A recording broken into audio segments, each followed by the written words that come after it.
It's more than just steel and gears. It pulls you in and doesn't let go.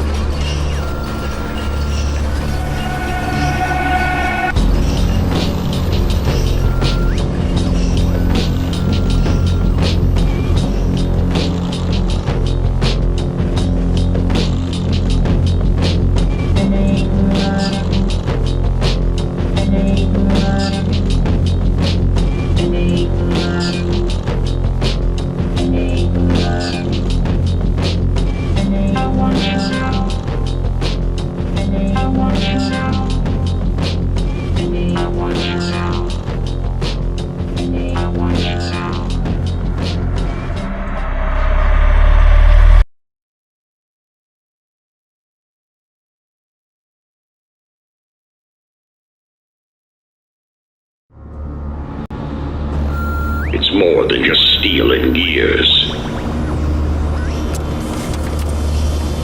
It pulls you in and doesn't let go.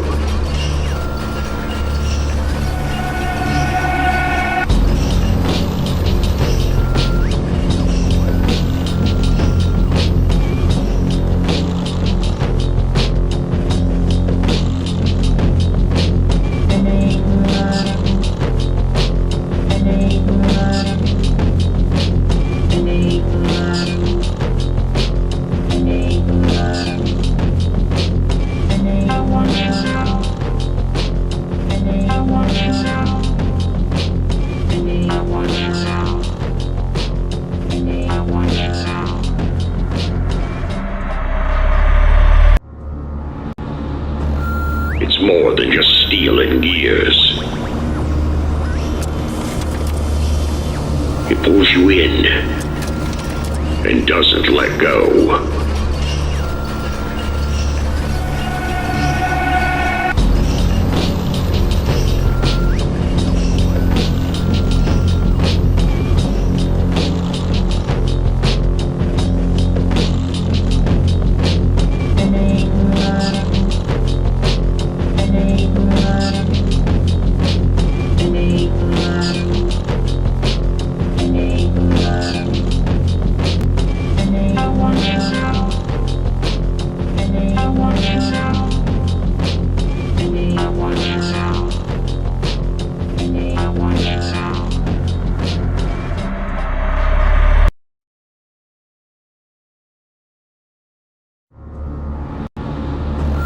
It's more than just steel and gears.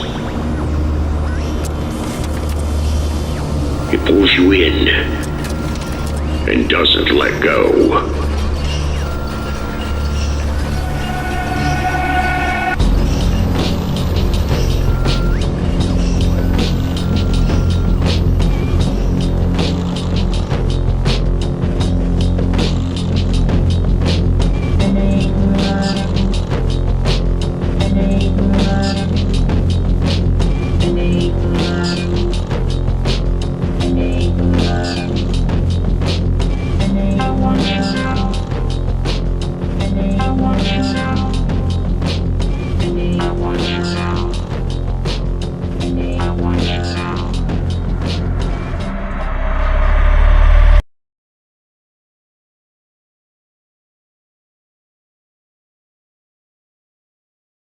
Yo, yo, yo, hello, hello, hello. We have with us the Frame Pod hosts with Covfefe, Anon, and Karl Hollywood, a.k.a. Woke Capital. Two great accounts. Let's see if your sound works, Karl. Yeah, Karl. Does it work? Oh, it doesn't work. You can hear me though, right? Yes, hello. Now we friend. can hear you. I have sugars. Yes, hello. It's yes, the hello. perfect. Sorry, wrong podcast. Yeah, Frame Pod, right. It's the perfect intro for you guys because your podcast, The Frame, it's a podcast that's all about two guys trying to help a woman figure out how to use a computer. Yes. That is definitely a theme. Our Floyd couldn't be here tonight, but we love her so. Yeah. No, I think she could have been here, but and I asked Isaac and I was like, hey, why didn't you invite Amy as well? And Isaac was like, I've had Amy on before, so Yeah. he just wanted to have us on. I ain't got no time for no fucking tripping over the computer bullshit. Somebody says it's the Jupiter Bowl, but you guys aren't Jews, right? I mean, I'm not. Is Karl? Are you one? Last name Hollywood. I leave it up to you. Moldbug called that out.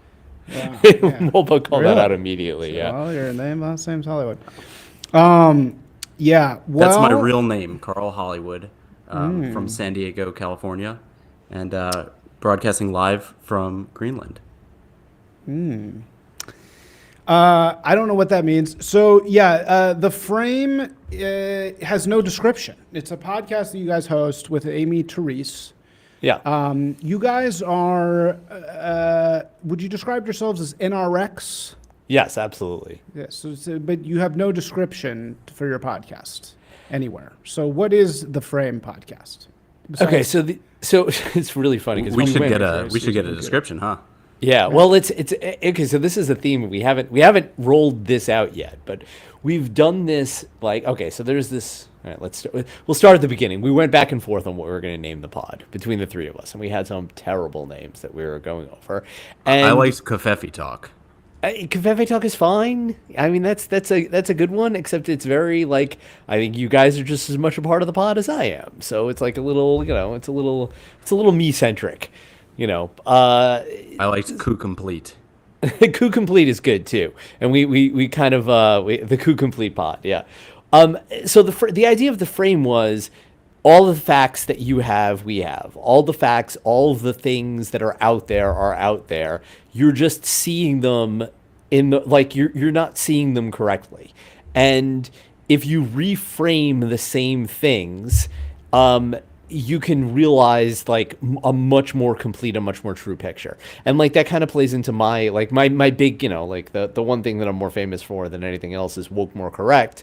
And Woke More Correct is very much a framing thing, right? Like in a lot of ways, like the people will go and they'll talk about, America was a white supremacist country. And then like your stupid centrists or your stupid mainstream conservatives will be like, no, it's not.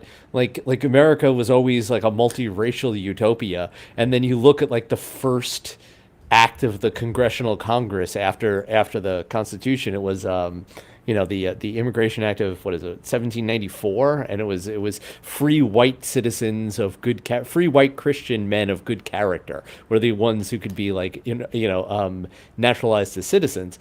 And the idea is that actually you have to reframe things and view things in the correct way, but like the facts are the facts, and most of the time the facts aren't wrong; they're just put together in a misleading way. Were Jews white then? Are Jews white? That's were they that's white a good then? question. The perennial question. In that definition, were they white?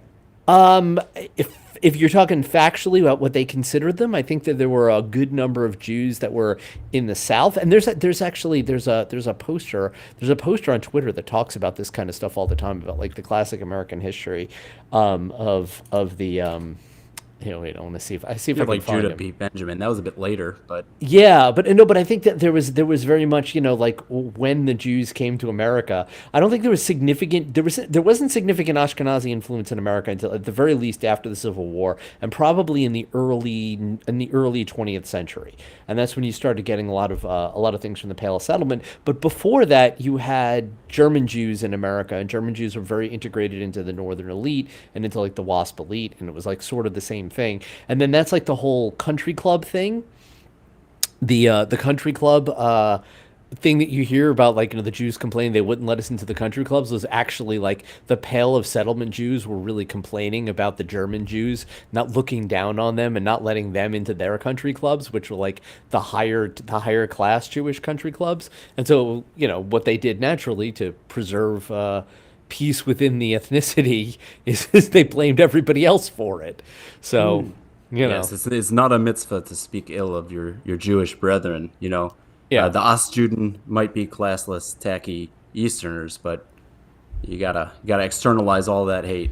Well, there's Yeah. the phrase the ashanda for the goyim, right? Is the phrase. It means that like an embarrassing thing in front of the goys. Yes, right. Yes, I've It, heard it's that. great. It's you can't tell if someone's an actual like top tier anti-Semite or an actual Yiddish speaking member of Yeah, like it's like the the same thing. Haredia of They know Brooklyn. the same exact amount about Jews. Yes, and they quote the Talmud the exact same amount. Yeah, no. There's actually one of the Hasidic nursery rhymes is about you have to behave well so don't embarrass the Jews in front of the goys. It's like one of the main ones like that they learned back in the old country. I mean, that's a The old like non-country. a Steve saying that the old rootless The old cosmopolitan not country. place. Yeah. The old Well, it's an old vampire Steve Saylor. crypt. It's an old Steve Saylorism, and Steve Saylor's like, look, not wanting to not embarrass your people in front of the majority people is actually like It's worked a good. lot Yeah, better. yeah, totally. Yeah, it's like an immune system thing. Yeah. I'm actually drinking this Coke Zero because of Steve Saylor, because I had Steve Saylor on, and he requested Coke Zero be here. For Really? Yeah. Oh, like not- Can he you had it in believe person. what a diva? Can you? It's such a diva. He needs Coke Zero. No, I'm No, just it's kidding. He because was very nice. it's like Van Halen with the M&Ms. He just wants to know that you're Yeah. reading the contract.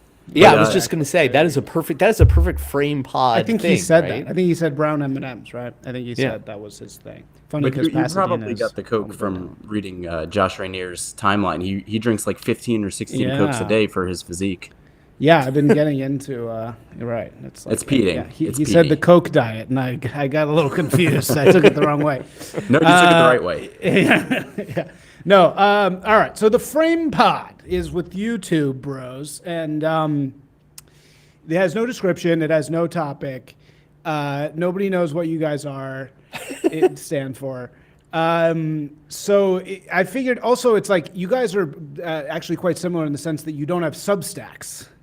So it's not like I can go back and like read what you guys recently did. I You're have right to go about and, that. like read the timeline, which is Yeah. like really, especially both of your guys' timelines. It's like painful because it's all very, very good, but it's like takes lots of brain work. It takes a lot of thinking, and it Yeah, hurts because me in the brain. it's compressed into 2280 yeah, characters. The stuff yeah, that and it's you like would get in an really essay. complicated. You know? It's Yeah. like- I hope you're not I looking don't- at my timeline right now. Right. It's just coal. It's pure coal.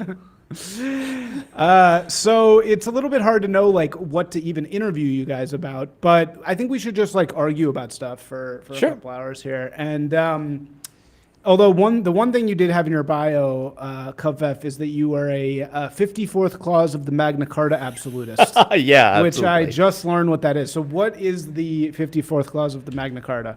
I'm not sure the exact phrasing. I think I'll try to get this right, but it's no man shall be charged or held for a crime with the witness, where the only witness is a woman, unless that crime, or no woman shall be allowed to cause a man to be charged for a crime on her word, unless that crime is the murder of her husband.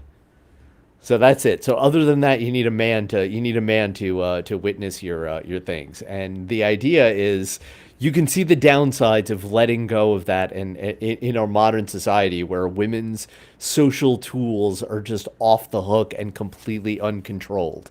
And like, the convergence between, liberalism / wokeism and just female power and female exercise of power is very similar.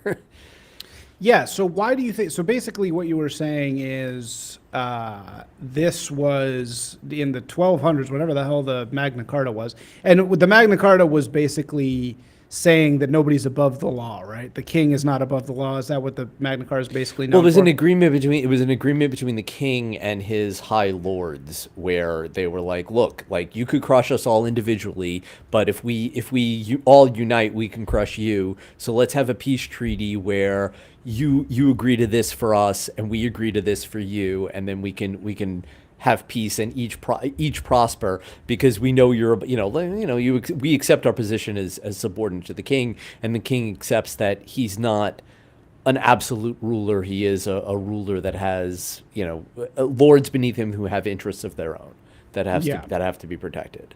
Okay, so then what did that have to do with telling women that they couldn't? I mean, it's basically saying that women can't be witnesses in court, right? I mean, it's basically saying like, no, we don't believe women. It's saying women. don't Yes. believe women at all. I frequently say that. Well, if you look in context, there's going to be very few women in those societies that aren't either that are going to be liberated and dealing with society on their own, because they're either going to be married. They're going to be married, or they're going to be under their father's reign, under their father's jurisdiction until they're married. And then once they're married, they're liberated, and that's one of the incentives for marriage in a classical society, in a classical Western society, is that you then get to be an adult and live your adult life and not be under the authority of your father if you're a woman. So it's a little. It's not like you would have it today. So you would have it today where you just think of women as like independent agents, and they're around and they have their own interests, and they have their own things. They deal with society and they get in their own business. In a world like that, they would be dealing with their husband's businesses, or working under their husband's authority in some cottage industry or that kind of thing, or that sort of thing. So if there would be matters that would have to be dealt with legally, the matters would involve both of them. And the classic thought of married couples was that the married couples are one body, and that one body legally is represented by the husband. So that's sort of the classical concept of Western marriage. I mean, it means marriage, bringing together, right? You take two people, you make them one legally. Mm-hmm. Right. And what does that have to do with political stability? That's a good question. I mean, it has a lot to do with political stability. I mean, because you can have all kinds of problems. I was teeing that up just in case. Oh, yeah. No, That was not a genuine question. Yeah, no, You guys I know. are stealing the frame of my podcast. This is what your podcast. Well, you're outnumbered, man. So you got both of us. I gotta maintain the frame. And we're a practice team at this point. We've the had frame 20 should something really episodes. be. Oh, it should really be a red pill podcast, right? Because it's about maintaining frame, isn't it? It's kind of. That's certainly part of it. Yeah, that's certainly part of it. But Frame. as a third member of the pod says, it's all one thing. Is one thing that she says, and it's the red pill is one thing. The red pill is one aspect of true knowledge, and yeah, and it's you have to maintain it there. By the way, do we see all the chat? Do we see all the chat on the right? Is that the chat across all the apps? Well, yeah, but people have a trouble commenting on. They don't see where to do it on Twitter. That's the problem, because Twitter makes you go to like a weird place to comment on the chat, and most people are going to be watching on Twitter. So, people will file in maybe on YouTube and start saying racist stuff on there. But this is a weird time for me to. Stream. I don't ever stream at this time, so maybe they're not watching over there. Right, also, it's on Substack. We're live on Substack, boys. Are you ready for that? This is very exciting. Yeah. Okay. There we go. Karl found the Twitter chat. Yeah, I found the. Yeah, I'm we got to beat. We're streaming at the same time as what's his name? Somebody. And who's our competition in the numbers? So let's see. Ethan Ralph has 1.2K. We're almost at 1, so we got to overcome him. And then Alex Jones has 576,000, which I don't think we're gonna. No, I don't think we're gonna catch Alex Jones, but that's okay. I mean, as you might have figured out by the fact that we don't have a description or a bio or any sort of cadence, we do this somewhat in an amateur fashion, but we're getting better. Yeah. No, you guys are great. I will say, as to be nice, you guys are fantastic and really make me jealous, because you're both really good off the cuff. You guys have really good, funny, like quick jokes that you really know how to say that are really hilarious and make people laugh for sure. So I think it's going to be a very popular podcast if Amy can learn how to get online. Then it will work. But no, it's great. So let's argue about stuff. So let's argue about this. In one pod recently, you guys had this whole thing, and this is the exact type of discourse that I always want to argue with, so I'm glad you guys are here. Yeah. You guys are kind of, and maybe, look, I've really only been around for 3 years on the internet, and so I don't actually really understand how anything works. I mean, I sort of do now. I think I just kind of got it, but you both strike me as kind of like on the in group of this new. I think you guys even said yourselves, we are now the startup ecosystem of the United right. States, or Yeah, of the of right, the right, yeah. Like there's all this talk about winning. We won, we win, we're winners. And you guys strike me as kind of like you're in touch and in tune with that whole vibe of we've been talking about this for decades, and Yep. now finally we are in power. Yeah, we won at the And- ballot box. Wait, what? We won at the ballot box. Yes, Yeah, we this won one at at the the ballot. ballot This box. one at the ballot box. You two won Yeah. at the ballot box. But did you actually? No, well, that's- and, yeah. and very good look, question. let's just again, we're just doing this for the sake of argument. Of course, I'm in the same boat as you guys, but you do say this thing, which is one of the things that people quite often say in our sphere, which is that JD's face literally physically changed once he started winning. Yes. And that's insane. But why don't you tell me what you guys mean by that? And this is going to go back to Jordan Peterson, I'm guessing. But yeah, let's hear what you guys have to say. Carl, go about ahead. that. Go ahead. I actually think I said that about Marco Rubio, Yeah. but also it's true for JD. I think JD is Okay, just like sorry. he's in tune with our sphere, and he knows that if you want our support, you have to at least lift. So Yeah. you know, Yeah. but in terms of Marco Rubio, like he used to be somewhat of a joke, you know, foam party Marco, little Marco, and Yep. you know, you can go two directions when you're defeated in a primary and you're kind of no longer ascendant. You can hitch your wagon to someone who is and accept your place in the hierarchy and kind of go that route, or you can fight against it, which, you know, we've seen some others do. And it turns out that winning, you know, juices your T levels and squares your jaw and makes you less of a faggot. Well, Yeah. this is certainly what, if you've read 12 Rules for Life by Jordan Peterson, which I listened to the first chapter of. The first chapter is this thing about the lobsters, and this is his exact point. His exact point is that winning literally physiologically changes you. So is that where you guys are getting this from, or where are you getting that from? So who's Jordan Peterson? Sorry, what are the rules? I don't know. Just if I've been because you following two them. are anonymous troll demons doesn't mean you don't know who he is. Jordan Peterson a dissident Sherpa, or is he a dissident gatekeeper? What are we all that is shit. the- Oh shit. that is one Or of is our he things. a Jewish puppet? Which, of course, that's what we all are. No, just kidding. No, but yeah, where are you getting this from? That it actually winning literally changes your physiognomy. I mean, it was just an observation that he looked Yeah. different. But I think there's actual scientific literature that winning increases your testosterone. And it's like everything is so cybernetic feedback loops. Yes. I know that Land talks about this. My good friend Parallax Optics, who was where I kind of got put on the map, was through an interview with him. Was always talking about cybernetic feedback loops, and this is just another one. You know, you win, your T goes up, you win some more, and then all of a sudden you're Giga Chad. Yeah. So, all right, but like, what is this win?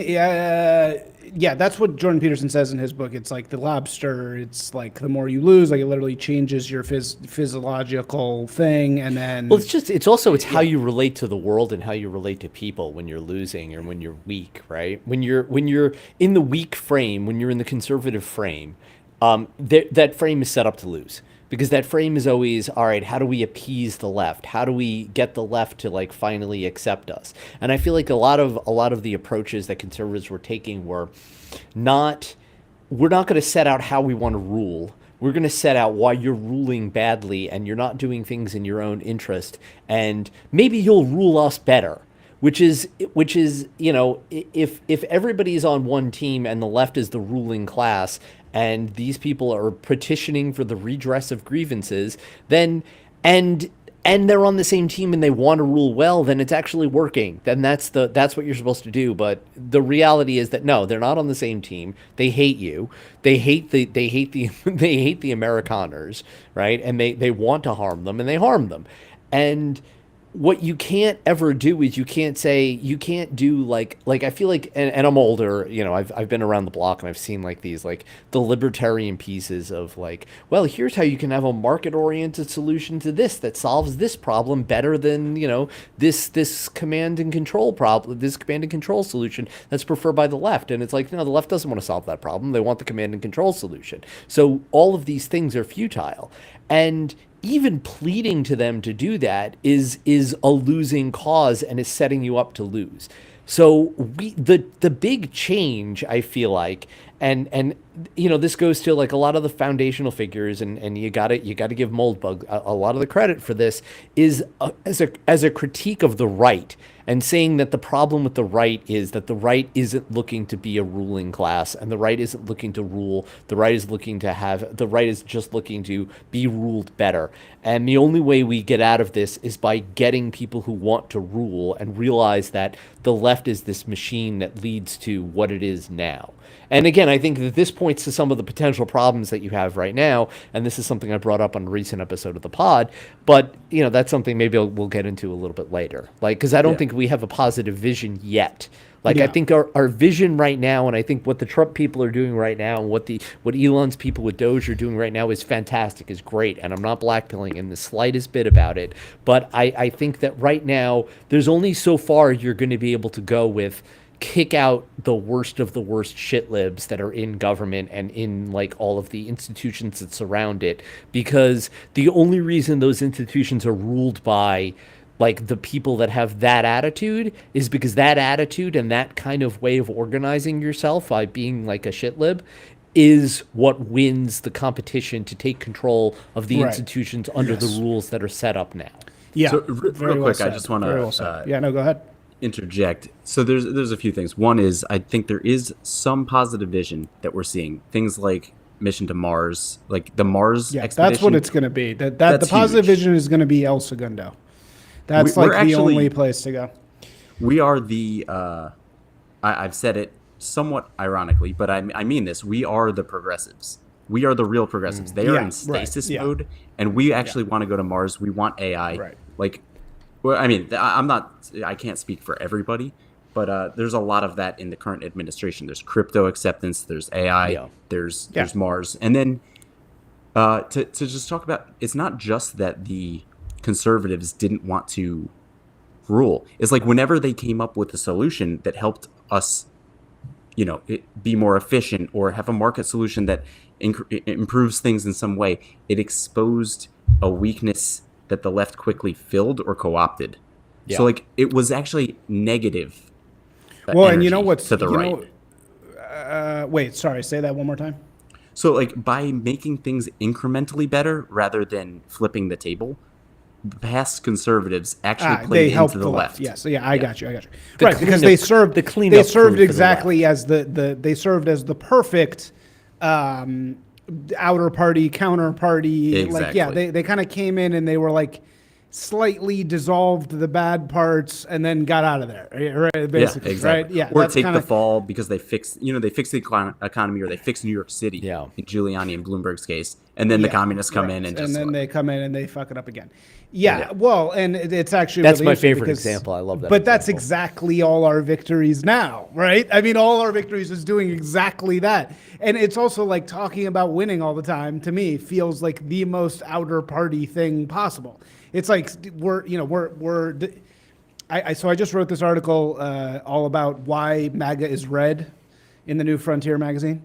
And it's what's really interesting about the color red and the right is that the right used to be blue. And then as it became more and more outer party-ish over time, it got more and more red.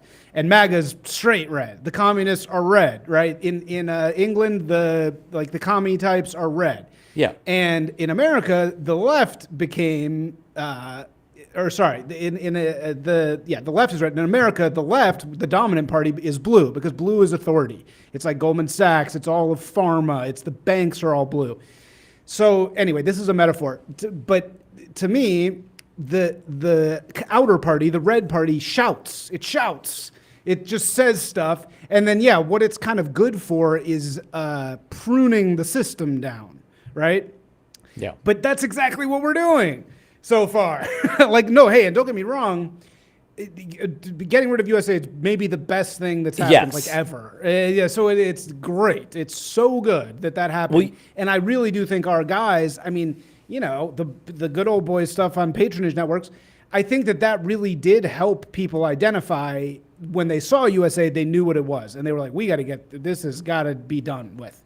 And yeah, and you guys have a great episode on this, but yeah, that's like every time you have us, every time we talk about it, the three of us are all unanimously agreed that that's our favorite episode. We love that episode, the one on NGOs. It's very good. It's very cool. Yeah, and very very well done. And, it's funny because it was before like the whole thing got, we kind of like we kind of like election.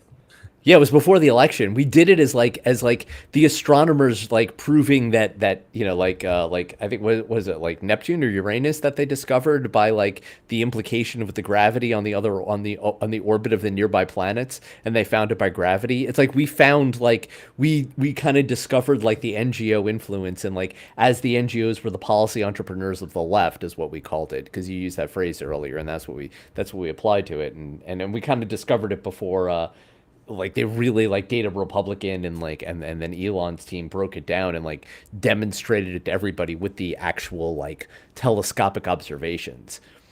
Wait, which episode? You're saying you did the US8 episode before the election? Oh, no. We did an NGO episode. We did an NGO episode. But basically the same thing. Yeah, basically the same.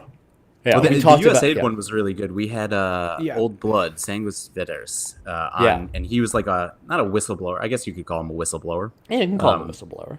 But he blew the whistle about his time working with foreign aid programs in sub-Saharan Africa. Yeah. And I just like, my only question that entire episode was like, why would you go volunteer in countries where there are no fuckable women? But you know, I never got an answer. He might be gay. I don't know. I like him. When you're there, the fuckable women are in the NGOs. They're in the states where he was stationed, actually. So yeah, exactly.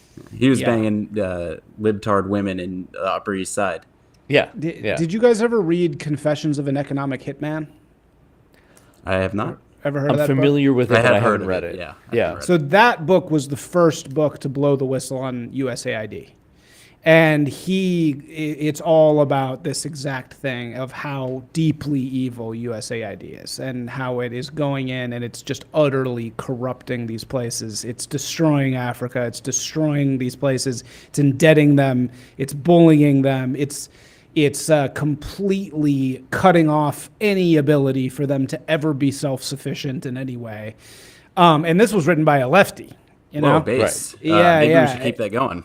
Yeah, I think that's a classic woke more correct, probably, right? Mm-hmm, yeah. And so that's when I got red pilled. That was actually probably the very beginning of my path to the right, was reading Confessions of an Economic Hitman. And I lived in Vietnam, and you see this NGO class. You go to Cambodia, and since I had a job, I was like hanging out with the actual people who lived there. And dude, it's like left-wing Colonel Kurtz out there, dude. It's like the NGO workers are living these completely insane lives. And it's just warped and disgusting, and it's so obvious that they're not helping anything at all. You know, like they're not helping the people. You know, I mean, I think everybody can see it now, and it's very easy to see it now because you just look at all the NGOs that are working in quote unquote harm reduction. So have you ever seen more junkies on the streets and like more miserable people? And it's the same principle. It's the same thing. Because you have to induce dependence so that way you have a forever position. Yeah. I think lots of books have been written about Africa, not lots, but a few. There's another book by this guy Kapusinski who he talks about watching a NGO aid drop in an African country, and he was like, "It is the most demonic sight you will ever witness in your entire life," because it's literally dying, starving people like stomping on children's heads, and then the people who actually get the food are not the starving people. You know, like the people who actually take all the food from those things are like the warlords, and then they sell it. Yeah, exactly. Then they sell it and like run over the dead babies. You talk about a lot of books in sub-Saharan African, but how many are actually written by Africans? Yeah, not many. Not too many. I read one, this nigga eating yams, Chinua Achebe. Classic Igbo literature. That might be the first N-bomb on this show ever. So well, it was a soft it's day. Fine. It was a soft Dude, day. It's fine. That was an A. It wasn't a hard R. I cannot believe that I am still saying the N-word. I'm such a pussy for saying that. It's ridiculous. Well, you're a face. So congrats. But anyway, okay. So we're talking about Yarvin here, right? Let me get the frame. Hey, what happened to your picture, Covfefe? Your picture. I was trying to adjust it because you've got the picture that you have of me has like the laser all the way off center. So I tried to upload an avatar that had the laser eye in the middle. It's bothering me that I can't see my that it's like off to the side of the head of the chicken. We must remember that you Anons are all autistic, and you're all autistic in the same way. Yes. Did you know that?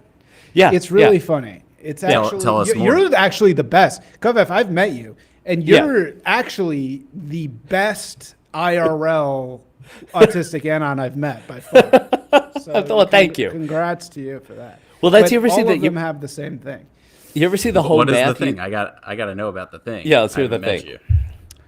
Well, it's if you have this syndrome, you probably don't know you have it. So it's a little bit hard. But it's like, you know the guy that you hang out with sometimes, and they don't ever say the social cue back to you to let you know that you're like having a conversation. You know what I mean? Like they don't say, "Oh yeah, good point," or they don't ever give you and it's almost like they know that you want it and they don't want to give it to you because They're mogging you. Yeah, because they're like, you know what? I don't need to play the social graces game with this person. Why would I do that? You know, like, and I know because my dad is one of these people. And it's like every great Twitter Anon is that same type of person who, when you're with them in person, they're not going to give you the like little vocal cue. I feel like I do Let's that. bounce it. No, that's what I'm saying. Yeah. You're an exception. Yeah. Actually. Oh, You're okay. really good. I've You're met really quite a good. few, and I've never met any. Everyone I've met has been normal and handsome, giant cock. You know, and Yeah, see, this is this. It's impressive that you know that. Yeah. I've met you, giant Covfefe. face. Your icon, your Avi, is literally a giant cock. Yes, that's true. That is true. Right. No. Okay. Anyway, so we're talking. Okay, we're beating Ethan Ralph now. That's all I wanted. Yes. Okay, but so we're talking about. Sorry, you were going to say something, Karl Hollywood. Go ahead. Do you remember? I what it don't was? recall now. No. Okay, all good. No, it's fine.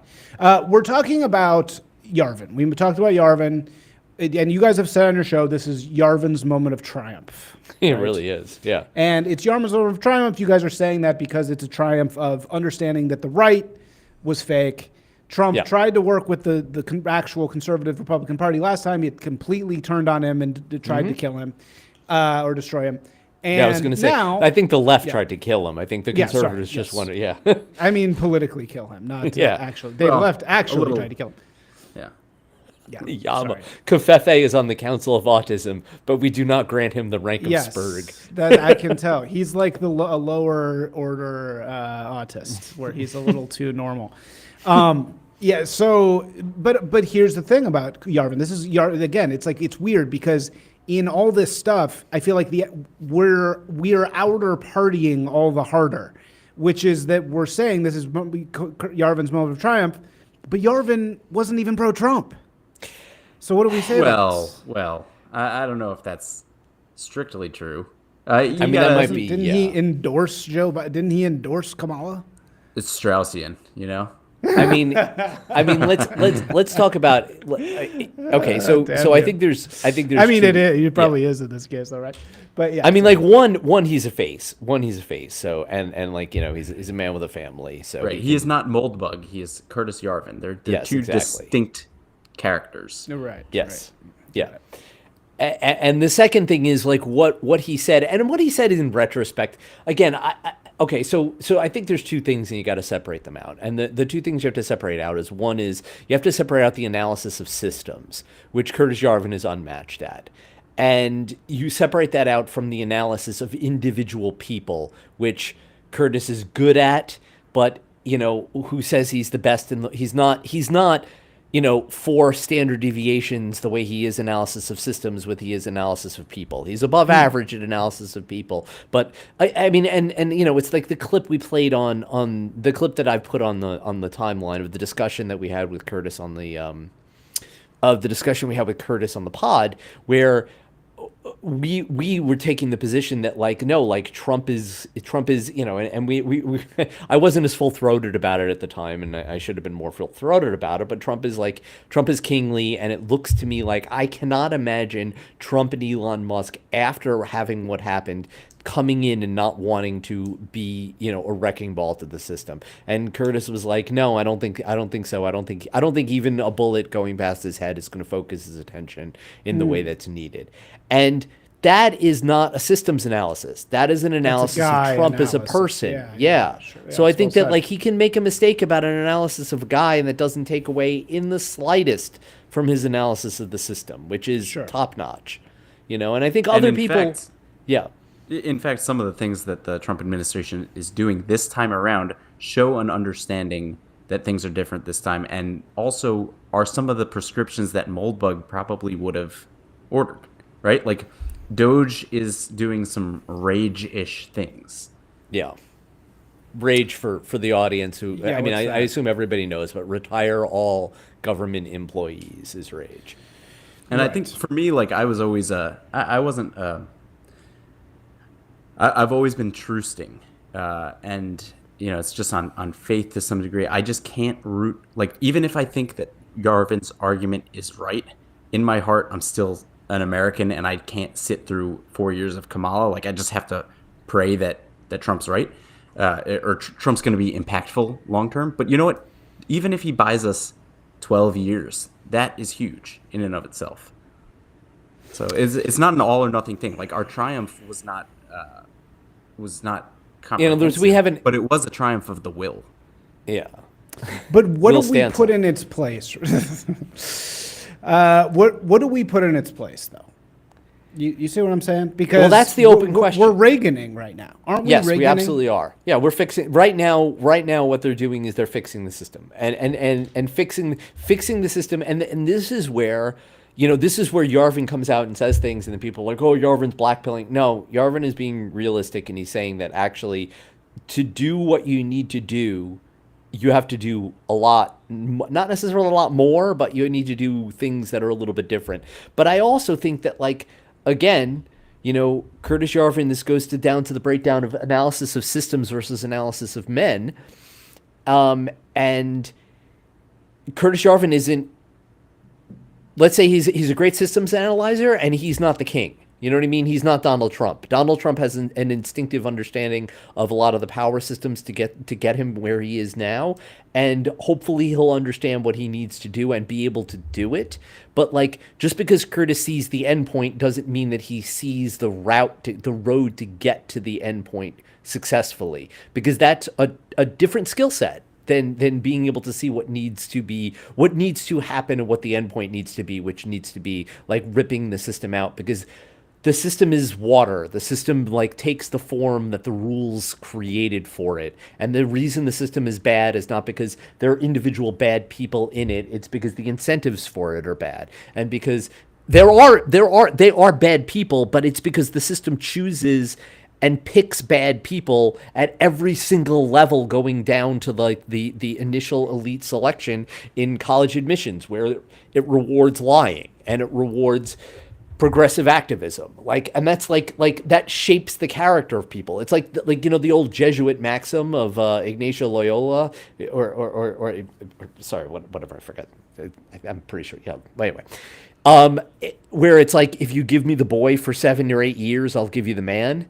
Our society has done that with college admissions for the most ambitious people in it, and they've thought of their entire childhood of how do I shape my character so that way I'm appealing to an admissions committee. And shaping your character to appeal to an admissions committee is being the worst type of human being alive. Sure. Yeah, I would also add that some of the things that we're seeing now are prerequisites for that change. For example, getting these activist judges to destroy the legitimacy of the judiciary, yes, is a prerequisite for total takeover of the government. When they challenge him and they gum up the works, if we don't see an answer to that from the Trump administration, then we'll know, yeah, okay, we're cooked. Yeah. Yeah.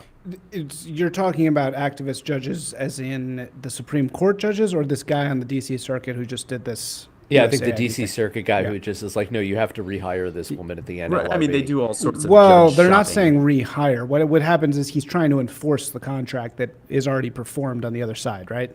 I Isn't think that it's. what's happening? I thought Trump tried to fire a member of the NLRB, and it was reversed. Like he's not allowed to fire her. You're talking about like, two the different judge. We're talking about two Yeah. different cases. Yeah, I'm talking about the that's USAID case. Yeah, no, I'm not talking about the USAID. But my point now. is that they're going to Yeah. throw a bunch of things and make Yeah, it so there'll be that a he bunch. can't rule, and so that some idiot in Hawaii can basically shut down the executive, right? And determine law in this country of 340 million.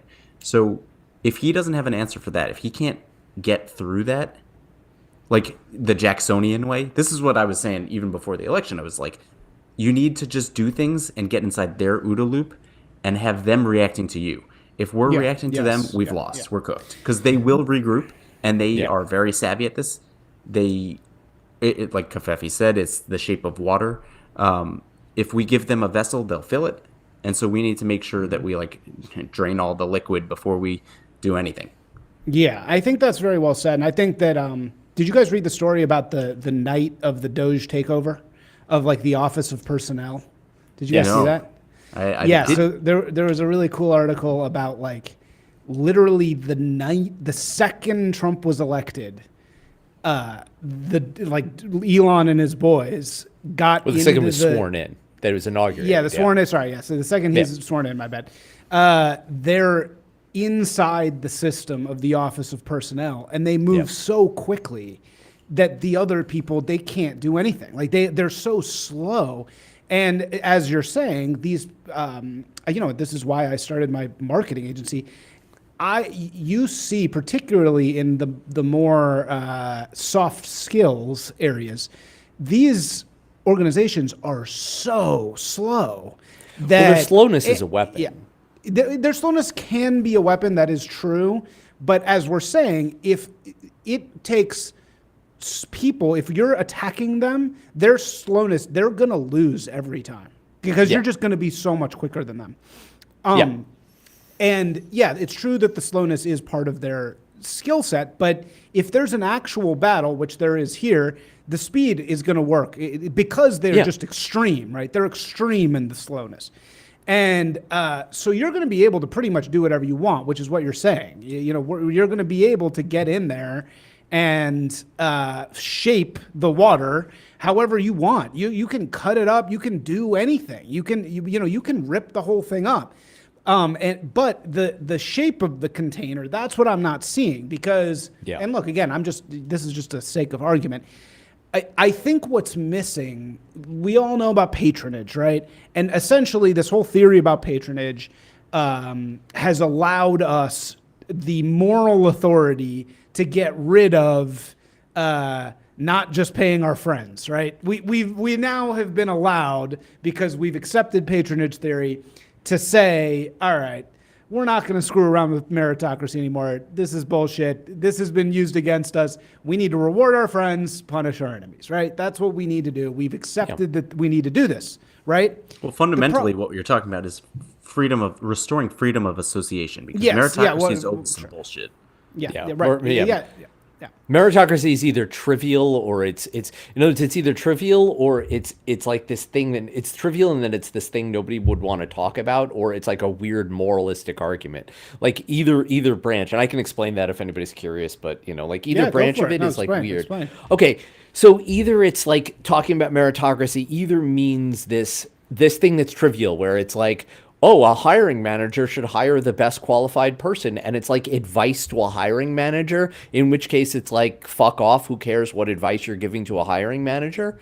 He's a hiring manager. It's his responsibility. Who cares what advice you're giving it to him? You're not doing the hiring, so what does it matter? Like, why does your opinion matter, right? Or it's this moral argument where actually it is morally wrong to do anything other than find the most qualified person and hire the most qualified person. And then that is like this weird thing, because it's like, where did you get this idea? Like, where did this moral conception come from? Well, and it's then not like just this, that. It's what means qualified, right? Like what means qualified to them is credentialed. And that's Goodhart's law of. Well, yeah. Then they hack what Right. qualified means down the road. Goodhart's law? Goodhart's law is anytime literally you it is have a measure that you're measuring a thing. The measurement ceases to measure the metric that you're trying to measure, because when it gets gamed. when a measure becomes a target, it ceases to be a good measure. Right. And the classic example of this is in the British Raj, when they ruled India, like they had a problem in an area with like poisonous snakes. And so they paid people to bring heads of poisonous snakes in. And so naturally what people did was they started breeding poisonous snakes. And they had like poisonous snake farms, and they would like bring in the heads from the poisonous snake farms. And then they realized that they were doing this, and then like they stopped paying for it. And then they just were like, well, this snake farms aren't profitable anymore, so I'm going to release all these snakes in the wild. And then like it like tripled like the poisonous snake problem, the venomous blood snake meridian, problem. the blood meridian problem, where they start scalping people, just random Indians. Yeah. Instead, you have a Indian farm where you're farming them. Or let's say you have democracy, and instead of actually persuading voters, instead you actually create a program where you pay some of your voters who can't actually afford to have children. You pay them to have children, and you pay to keep their children fed, and you pay them more, and you give them housing, and you have them live in places where their votes can be concentrated and produced at will at 2 a.m. on election night. You know, that kind of thing, let's say. Wow, that's a weird hypothetical. That's a strange hypothetical, isn't it? Yeah. Well, but aren't we? But that worked out for them for a long time, right? I mean, that was the snakeheads going well for that side. Manipulating procedural outcomes is their strength. Yeah. But that kind of goes against the law thing, right? Well, yeah, no, I mean, it goes against. I would say democracy as a way of producing good governance got Goodhart's law. Bad for democracy itself got Goodhart's law. Yes, I got you. Yeah. Okay, yeah, that makes sense. So can I go back to sorry? Yeah, go ahead. No, go ahead. Just something about the speed thing I want to bring up. So in Trump 1, he had some orders. They got denied by the judges, and then they slow rolled it in courts for 4 years. Right. What I'm suggesting is that either ignore the court order or do something that once it is done is very tricky to undo. For example, you just deport a bunch of people. They say it's illegal. Too bad, they're already deported, right? So if you move quickly enough, it's like, they can make an order to not do that thing, but it's already a fait complete. Yeah. So, right. I mean, as soon as you start doing stuff like this and moving very quickly, you are going to be able to get what you want. And again, though, it's like the thing, we're talking about this amoral approach to all of this. I think the missing piece still is, what is the morals? The whole thing. You're 100% correct. The whole thing I always hear about patronage, I think that, if you really listen to what Bog Beef is saying about it, or, the people who understand it, it's not so much just recreating the system or purging the system or any of these things. It's creating one of these networks, but the missing piece, I think, even of the general analysis that the good old boys have, is every good patronage network has a story. It has a story attached to it, right? And what is the story?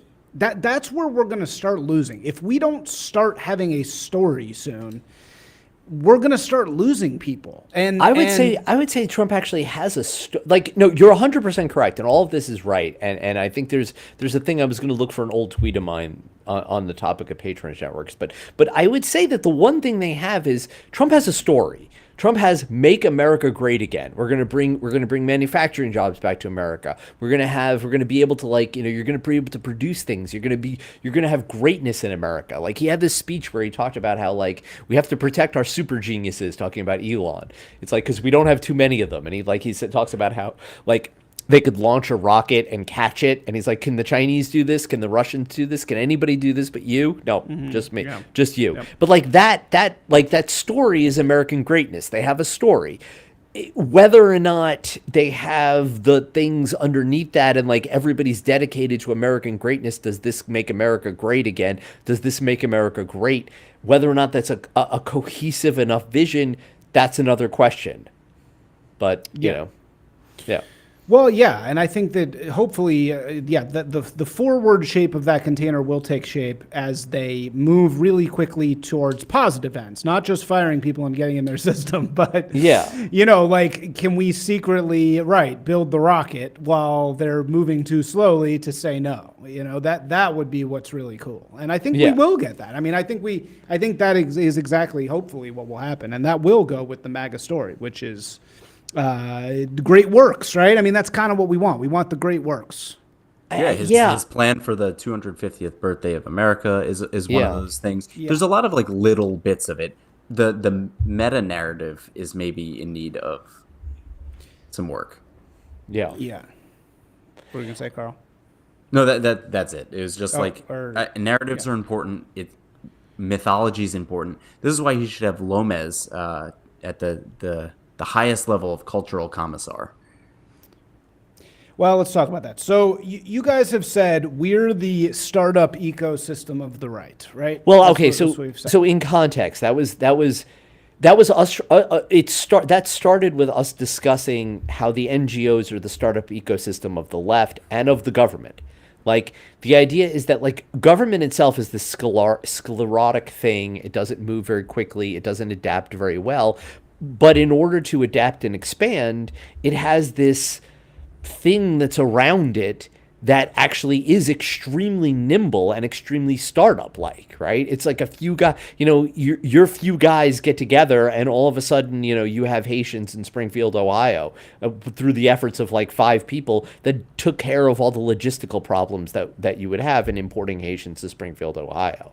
So that was what we identified and what we called, and I think we're the first people to call this, we called that the policy entrepreneurship of the left. Like, if they could discover a thing that, like, lefties really like, they could make themselves, they could get rich and they could get powerful. Like, they really basically are doing a startup. They're discovering, like, the way Facebook was a thing and it would, like, serve this big untapped need and it blew up. The same way that you do that, they did that, except for making sure there are a lot of junkies in cities, and making sure that the homeless people are really obnoxious to everybody, and making sure that there's Haitians in Springfield. Infinity Somalians. Yeah, exactly. Like, all of those things were, because all of those things were what?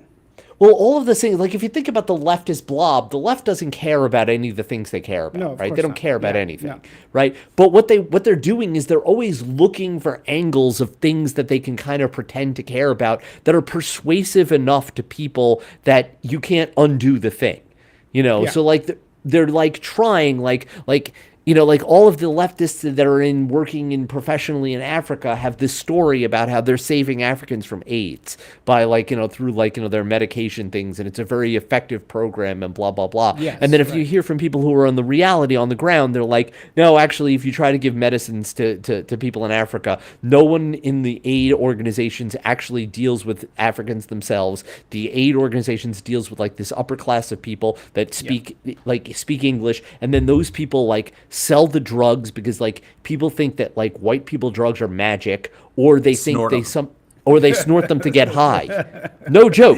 And Does PrEP get you high? Can you snort PrEP? From what I've heard, there was an African guy recently who died from crushing up monarch butterflies and smoking them and injecting them. Was that African? I thought it was an American guy. I thought it was a Latino. Yeah. Oh, he was a Latino? I thought he was of African descent. But look, here's what we're losing. You're saying that the left is a startup. It's giving these people what they want. Yes, that's the startup economy of the left. Yeah. But how is the bad sides of it what they want? How is the horrible streets and all these things? Where does that... Well, because those things are how it's a self-licking ice cream cone. In other words, if you find a thing where you have a solution and the solution makes the problem worse, you always say that you can't stop doing the solution because the problem is so bad. The problem will just get worse and worse. Got it. Okay, yes, that makes sense. And that it's kind of like a SAS. It's like safe injection sites. Yeah, it's like SAS. It's like, well, the program sucks, but you can't ever not pay for the service because the program keeps sucking worse and worse forever. So it is a startup. It's just a really shitty startup. So that was what we started with, where we identified, and I think we were the first to describe it that way. We described it as the startup economy of the left. Like that is the startup economy of the government. Sorry, so the person in the Monarch Escobar was Brazilian. Was that his name really, Monarch Escobar? No, Monarch was the type of butterfly. So I'm assuming that he was referring. I'm assuming that Norman here is referring to him as by a nickname.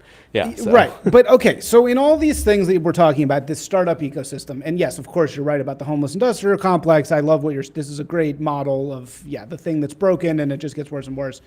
The thing that it's offering to people, though, is a very convincing, this goes back to Walter Lippmann, that people, us included, live in the voter, can't possibly understand the complexity of the system. So we project our ideas everywhere, right? And what comes back is sort of a rough approximation of what's really going on, seen through the filter of how we want to see things, right? And everybody's like that. Every voter is like that to some degree, even the smartest ones. Yeah, you need heuristics to fill in the gaps of your knowledge. Exactly, and we all kind of tinge those heuristics with our worldview. The left offers people the part that we totally lost in USAID, which is actually, did you guys see USAID has a Substack, Friends of USAID? They have it literally exists, and it's on there. It's trying to convince people like us that USAID is actually pro-America because it's strategic, and that is woke more correct because they're right. Like actually destabilizing our opponents with trannies is the best thing we can do. But anyway. Unfortunately, we end up destabilizing our allies with the trannies, and our enemies end up being defined as the ones. We took it too seriously. Yeah, right. But the story that they're telling, the reason why they're paying atheists in Nepal is because they're saying to each other, and this argument is this story is extremely effective. They're saying the poor atheists are being killed by the Hindus. They're saying these poor gays, these poor trannies in this place, in this place, in this place. And when the woman shows up to work every morning and she's saying, I'm saving the gays in I'm a hero. Uganda, that's the best feeling you can give somebody because it fits perfectly into their worldview, right? It centers it. Well, it's funny because I actually that famous quote that's not by this quote is by Voltaire. When you believe, he who makes you believe absurdities can make you commit atrocities. And I finally realized the truth of that. And the truth of that quote is actually about those people. Like the quote unquote innocent people who work for USAID and like work in USAID things, like they believe absurdities about the world, that they're saving the gays in Uganda, and that they're like doing like, and all of these absurdities that they believe lead them to, with a clear conscience and thinking that they're being a hero, to do these things that are actually, if you look at them, they're atrocities. Like we've done a lot of horrible things in the world. Like the world is like a very bad, very much worse off because of the efforts that they've made. And you're 100% correct that there's no easy solution to liberalism, and like this type of government that we have has packaged heroism for people. Like you can do this and you can be a hero, and people are like dying to like have like meaning and story in their lives, and this is like a prepackaged way to have story. Like if you are a woman with a very boring career and you don't have any children and you're a kindergarten teacher, and like all of a sudden you're not living a boring life where you're taking care of somebody else's kids. You just rescued a trans child from an abusive, overly Christian home, and you're a hero in your own story. And like, you've committed an atrocity because people have gotten you to believe in absurdity. You know, it's literally the Voltaire quote, right? But like, and the question is, do we have a substitute for that? And I think the answer is that the substitute for that is just that, it's actually just really hard to be a hero. And like, you're going to have to like scale that back. Hard work. That's not going to work. That is not going to work at scale. And this goes back to an old NRX point. I think Spandrel might have been the one to, I know he wrote a post with this in the title, but the answer is we need a new religion. And ideology is the religion, right? Right now for the majority of Americans. Yeah, good call. And we need a new one. We need a cult. We need a cult religion takeover. What's wrong with the old ones, though? The old Can't we ones, just use the old ones? they're dead, right? Like, think about it in the analogy of like the pagans after the Christians came, right? Like, the woke are the pagans, and we need to be the next thing. We need to be the Christians, or alternatively, if the woke are not defeated, which is totally possible, then heritage Americaners are the pagans, right? And that there's just like, you need a more powerful new religion to defeat the old one. And if the old one's wokeism, we need a new one. If the old one is our civic religion, then we're cooked. But we can't say woke is the pagans, right? Because the woke is so new. It's actually quite. I mean, at least it's not woke new. is. Well, that's a repackaging because they do the whole. It's a strong sigh from Covfefe. Okay, you got to sigh because it's like, well, no, it's just how old are you going to consider, right? I mean, like before the Civil War, I bet you could find almost everything that's in woke you could find in American Protestantism before the Civil War. Sure. Almost so it's everything. actually Protestantism. That's the no. Let's not. Say that. I wouldn't say that. I wouldn't say that, but I'm just saying that you could find a lot of the ancestors for the ideas. So if you're talking about how Quakers old is are woke, more like it. Yeah. Right. So I mean, like, you know that there was literally before Karl Marx ever wrote anything. You know, there was a Welshman called Robert Owens who started the first communes in the world. He was a socialist, and he came to America, and he had like massive religious support in America. And this was even before the Civil War. Yeah. How many times do we have to learn that it's not actually the Jews, it's the Anglos who are to blame for all of this stuff? That's, as we just learned. I mean, the one thing, if you want to say what no, because I get that, like, people give me shit for like, and I'm not. And I'm not. First of all, one, I'm not Jewish, and two, I'm not excusing the role of the Jews. But like the one thing that you can actually say is like FDR needed a big group of people who are high IQ and ready to come in, and he turned to an ethnic alliance, and he made many ethnic alliances, and one of the ethnic alliances he made was with massively communist Jews. Yeah. So he brought them into like the United States government in the 1930s and 40s. Yeah. As soon as Stalin gave them the okay. Right. So what's this new religion going to be, Karl? We need a new religion. What's it going to look like?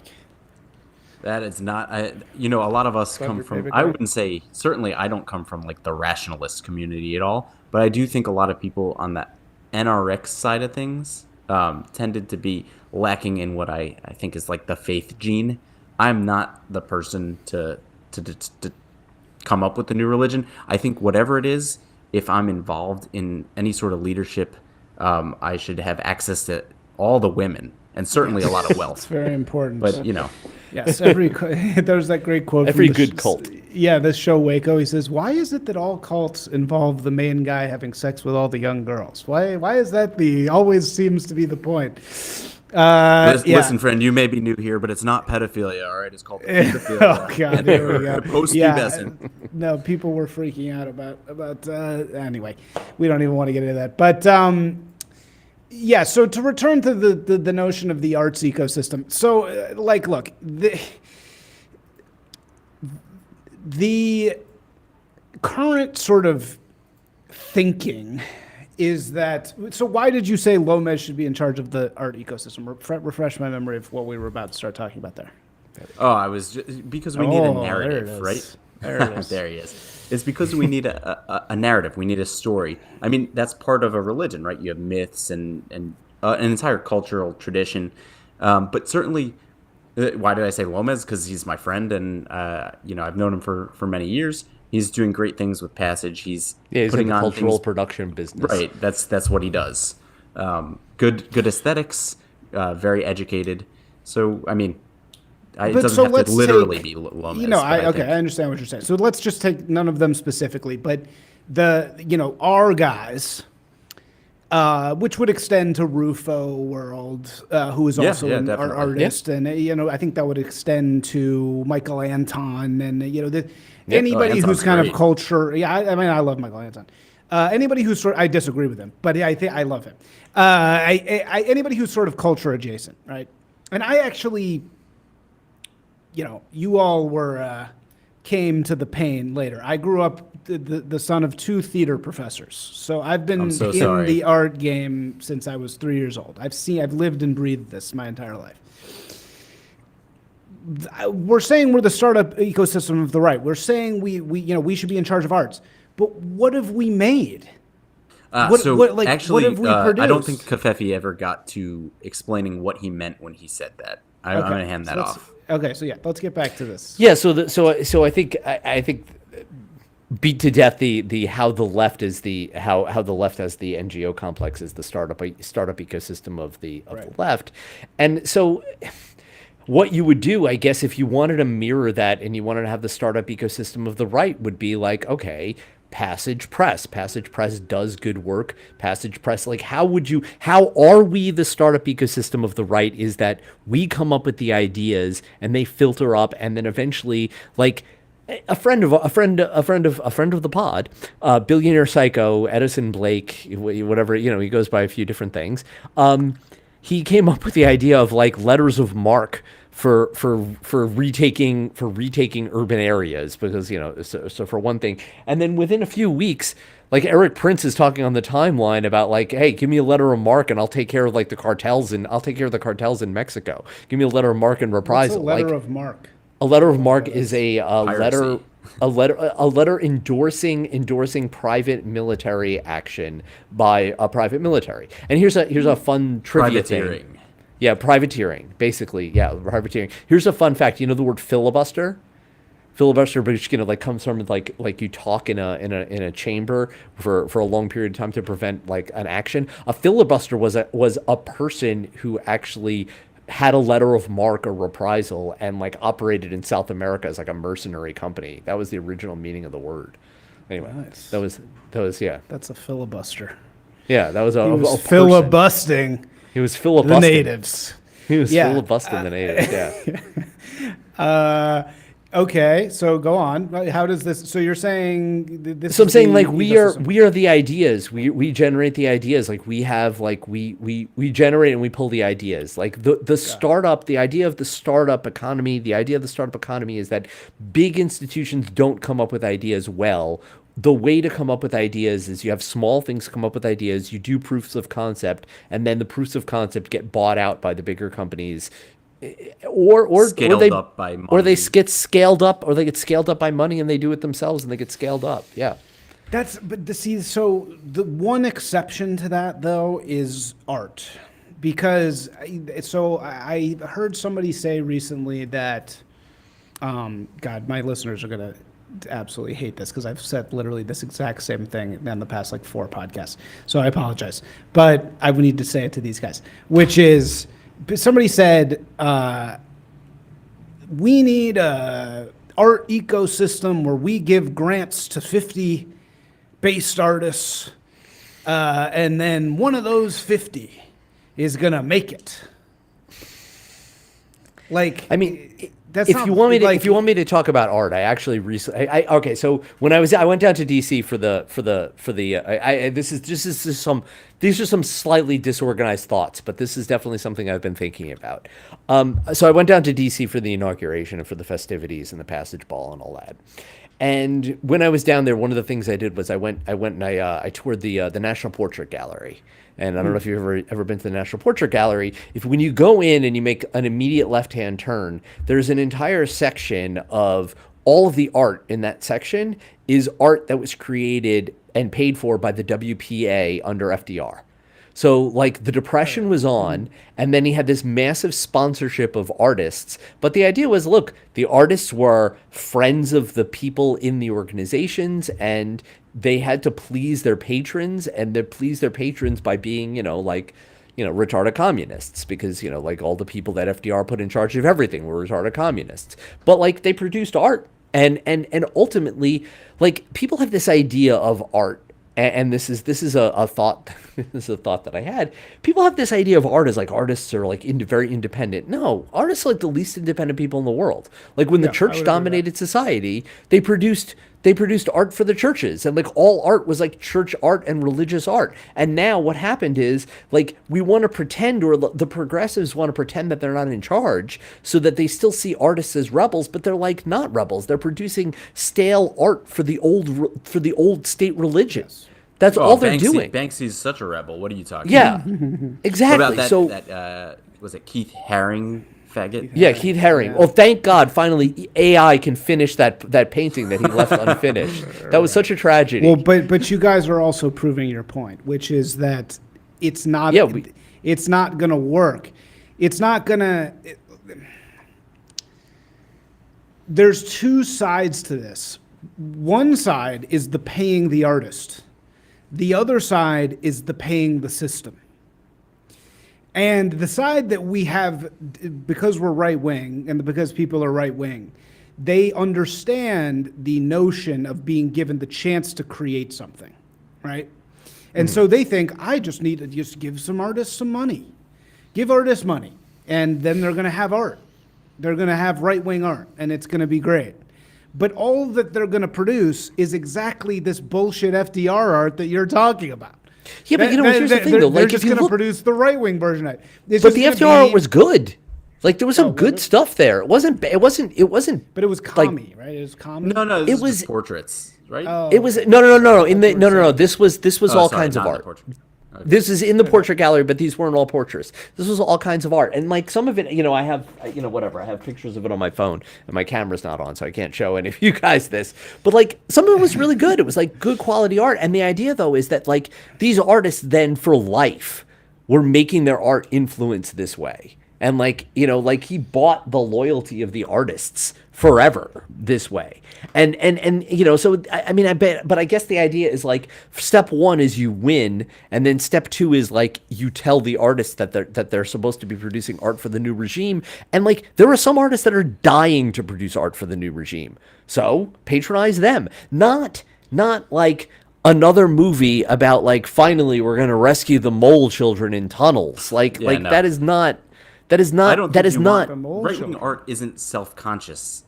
Right-wing art needs to be about reality. It needs to. I would argue all good art is right-wing art. Right. Exactly. I would say you're saying what I wanted. All great art. All great art. Not all good art, but yeah, I would say all great art is naturally right-wing. That's very true.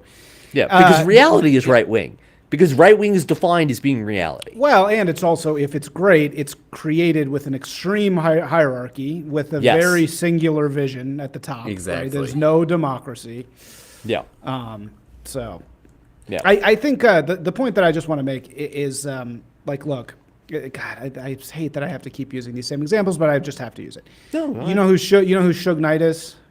Yeah, of course. So Suge Knight. We're talking about a time in which black people in South Central LA are making this incredible new form of art, right? It's coming out incredible, everywhere. Well, okay, but it's going. People in Sweden, NWA is debuting at #1 worldwide. Right. Snoop Dogg is debuting at #1 worldwide. Yeah.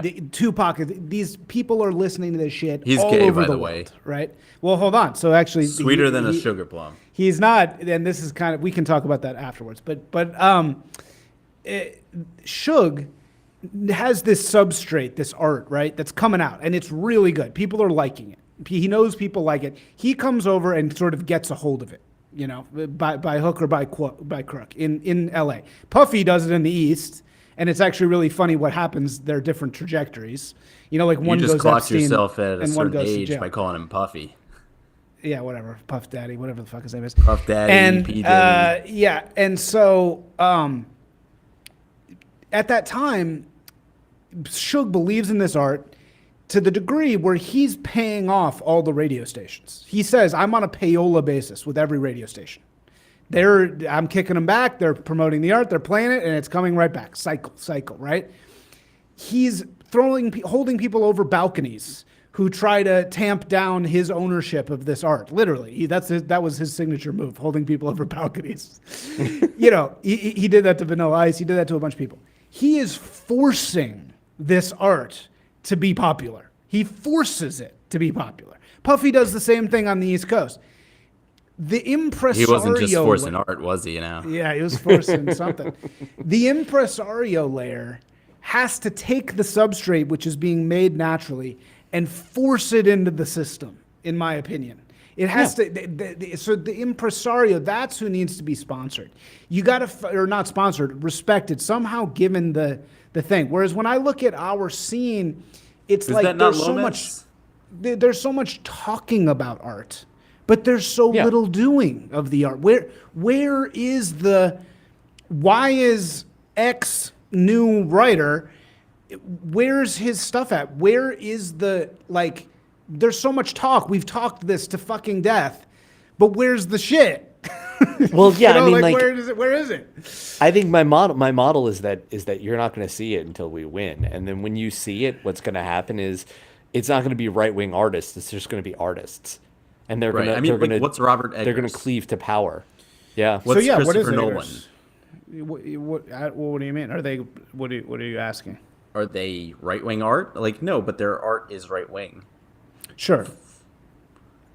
Yeah. You know, so it's what can get through the like. In other words, if you don't think that like Disney as an organization and all of the tentacles that they hold they're not a profit maximizing company.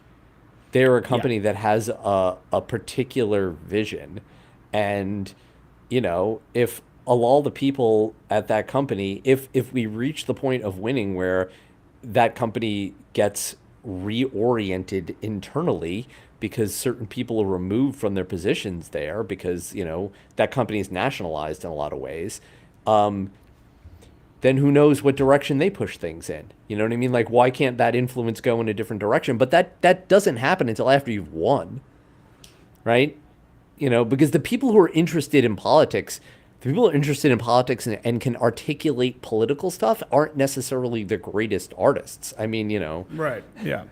You know, Yeah. I mean, I certainly don't think that I mean, I can't write lyrics to songs. I can write very persuasively and understand things like logically, and I can break things down and explain things to you in ways that like, I think that people can sense but can't understand, and I can articulate them. But, you know, that doesn't make me an artist on that.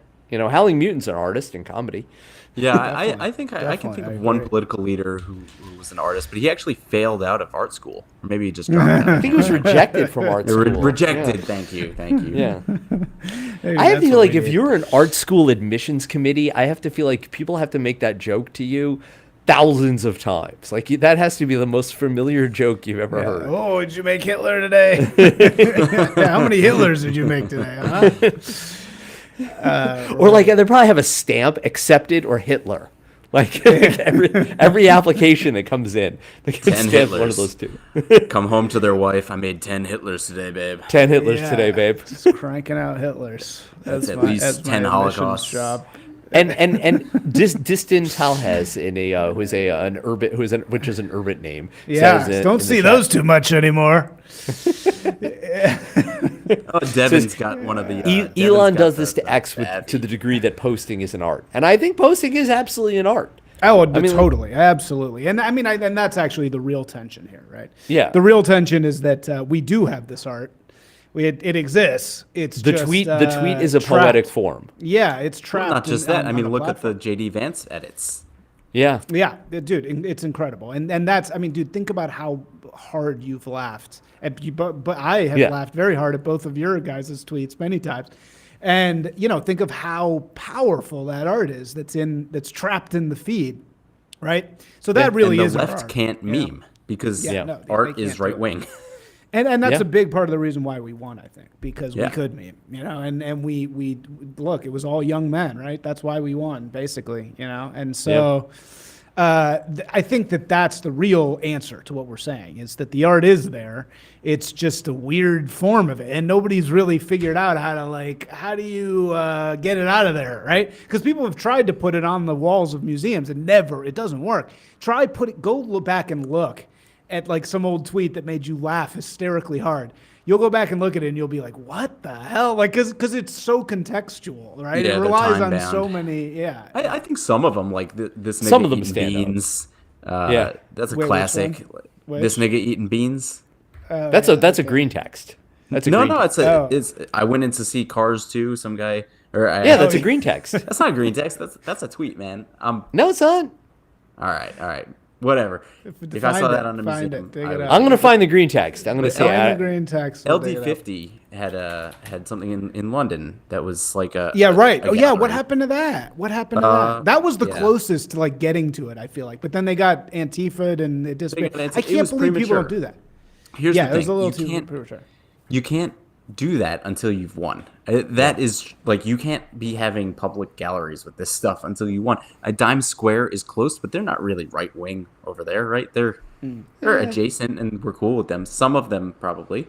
Some of But them are. I mean, Yeah. like there are plenty who are not right wing and don't share Yeah. my vision for sure. Yeah. What is your vision, Karl? Oh man, put on the spot. What is my vision? What is your positive vision Freedom of America? association restored, and Yeah, so ownership I'm of with you, women. Dude, I actually Specifically, Karl's ownership of multiple especially women. my ownership. Oh, that'd be awesome. I- I actually think that polygamy is not good for a stable society. No, it's But I think principled exceptions for men of power. Yes, Yeah. that's what we can all agree. But you know, I almost put freedom of association enthusiast in my bio the other day because I think you're right. That's it. It isn't. That's the thing. The problem is if you actually look up freedom of association, it's actually like kind of a First Amendment thing. So like, It's what do you illegal right mean- now. Yeah, well, what do you mean? But it's not, because unfortunately the common law says that freedom of association only really matters with like demonstration.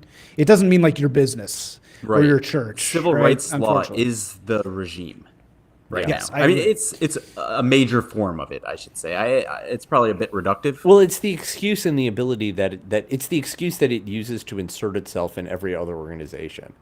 It's like that and money laundering are the two things that it uses to say that it has control, that it has the right to control everything, because it can't know for sure that somebody out there is not violating somebody's civil rights if it doesn't have complete totalitarian control over every organization, and it can't know that someone out there isn't money laundering if it doesn't have complete and total control over every flow of cash.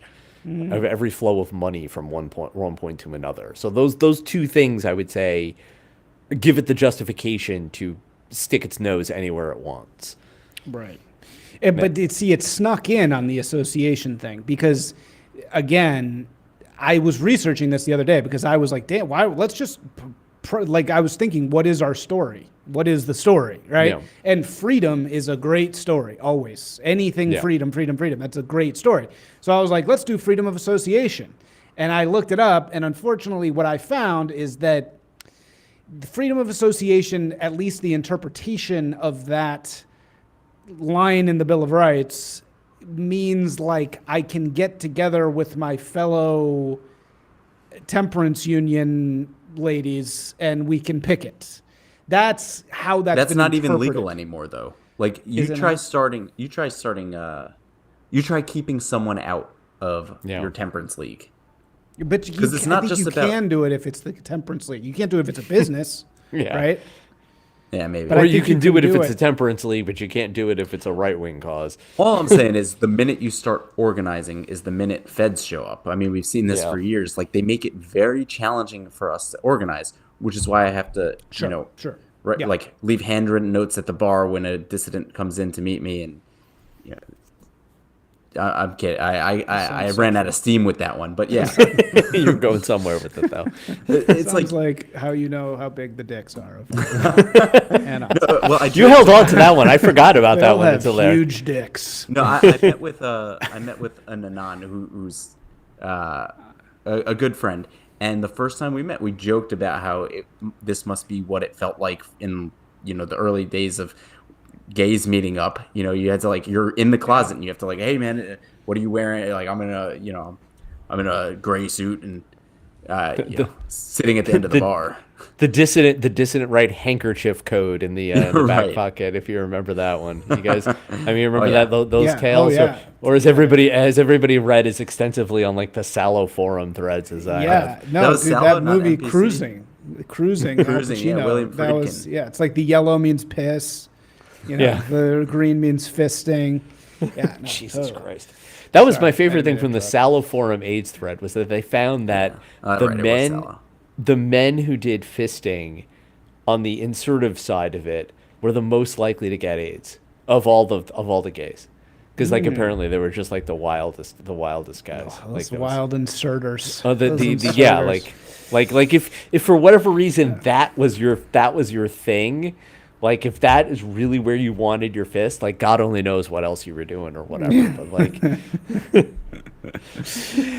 So yeah, this guy Chris Alton is saying there's no way the founding fathers would agree to this current interpretation. Freedom of association is a good answer. It should apply to businesses, but it doesn't apply to businesses. That's the whole friggin' problem. but If it that's did the apply to thing is businesses, we that'd can be make it a great. positive That's our vision. vision. We can make Yeah. it. Yeah, that is exactly. That is a positive vision. Then if you go to the U.S.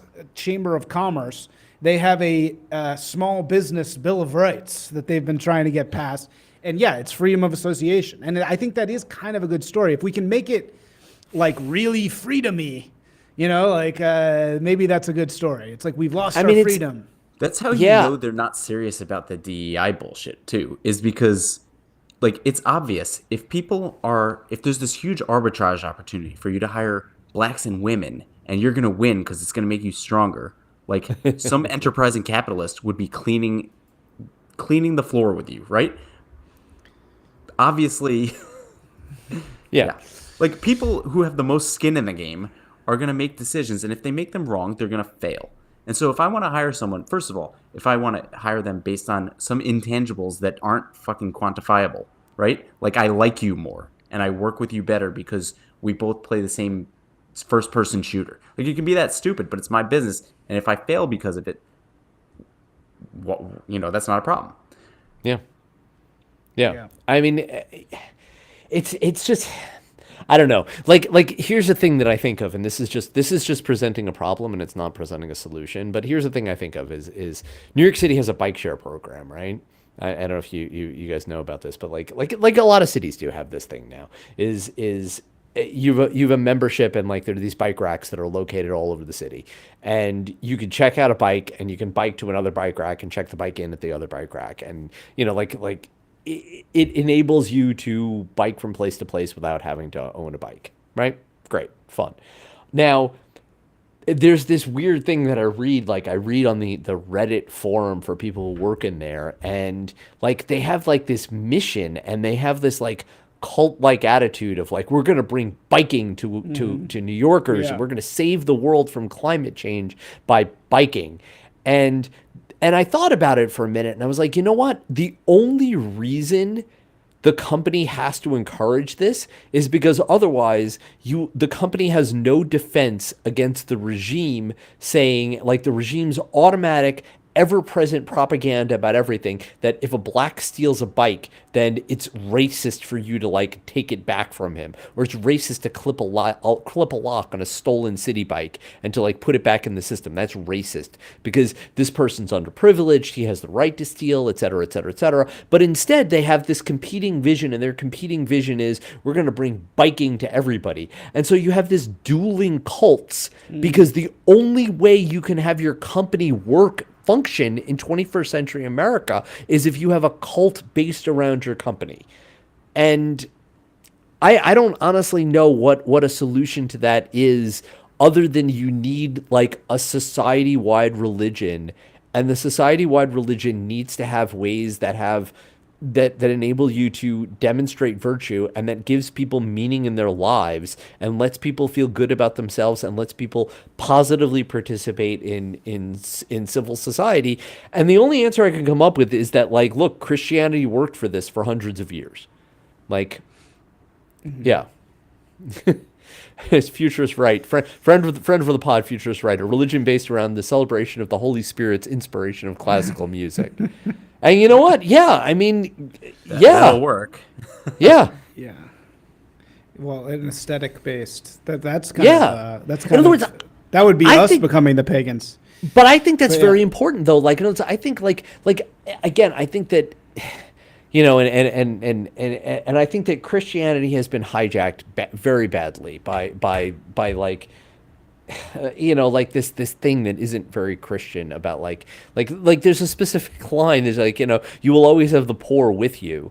And it's like, but the idea of like Christianity is supposed to be spiritual, and I feel like it's very much been hijacked by people who are like, oh, what's most important is that like our Christian organization provides a lot of food meals to Haitians that we've imported to America, and like I don't think that's really particularly Christian at all. But I think that that's how, you know, Christianity has kind of been interpreted. But I think that like a religion based around the Holy Spirit's inspiration of classical music is a lot closer to, at the very minimum, a lot closer to the understanding of Christianity by people who lived in Christian societies for a very long time, who weren't incredibly rich and dedicated a lot of their society's resources to building beautiful cathedrals to give people like transcendent experiences on earth of beauty, you know? So, Yeah.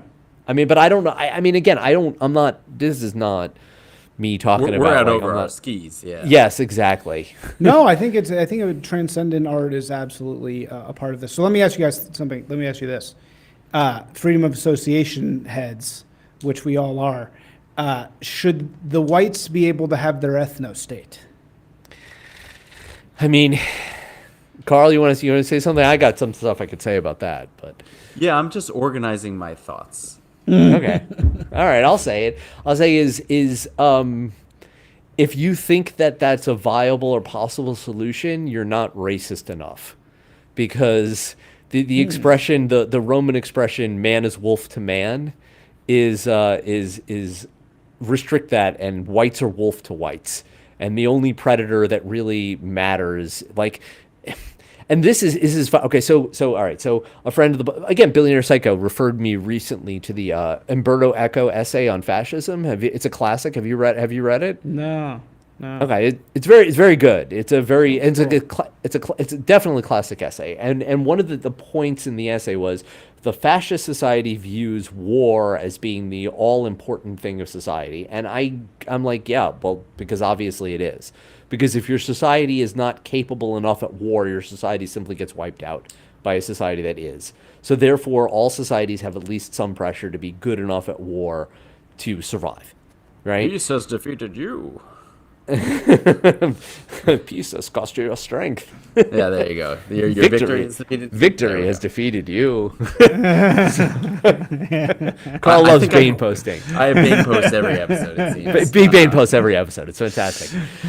So please remind me where I was going with that, because I had a point. You Where were did it start? saying the You're not racist enough White, against- white Okay. You're not whites. racist enough. Yeah. Yeah. So the idea of we're going to have a white ethno state, and whites are going to all get together and be one happy family, and we're not going to like have no more brother wars, et cetera, et cetera, et cetera, and we're going to outbreed the brown hordes. It's just I think not correct, because of the simple fact that if there's 2 million whites in the world, those 2 million people then can rule the world if they needed to.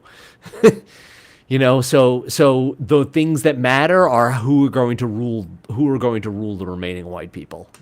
So just it's like it's and you know what? The funny thing is, this is a classic woke more correct, because the woke act exactly as if this is the case, and that the whites are the only more relevant and important moral actors, and the people who are in white society. And again, like, I mean, I guess it's in the 21st century, China seems to be a player. So, who knows if, that applies to them as well, but, we'll see. But I think that he wiggled out of answering yes or no on the ethno state. Carl. No. But I don't think I wiggled out of it. I think it's just it's not. I mean, like, yes, obviously there should be ethnic enclaves. There should be a millet system.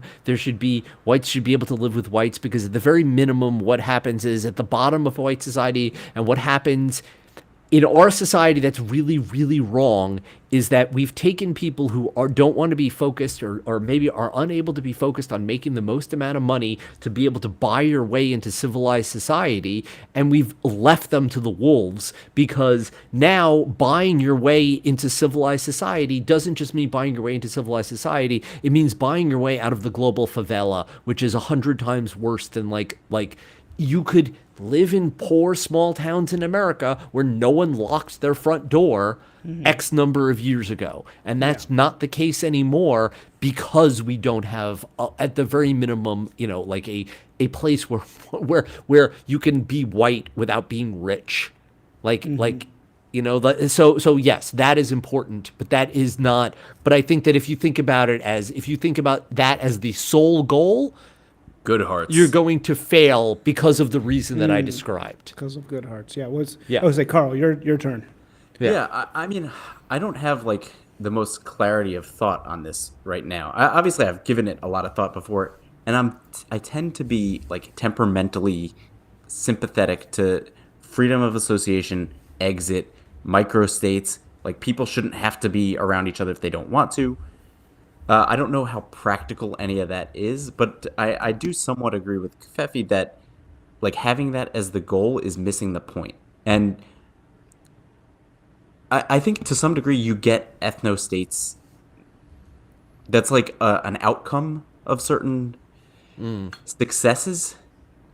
You get ethnogenesis as well. Like, the Amerikaners are different than Europeans. We're not all like, I don't necessarily feel a level of kinship with countries in Europe, even that I have ancestry in. So it's cousinish, but it's not like even Europe didn't. They fought against each other like crazy for most of their history, right? That's like the story. I mean, various countries in Europe weren't nations, weren't nation states until the 19th century. And right? even some of those are conglomerations of various kingdoms, which were themselves ethno-state-ish. Yeah. The emergence of monarchy is directly related to ethnogenesis as well. Right. So I think it's a complicated thing. I think having that as your goal, while it is just like missing the point, I don't know that it's bad or good.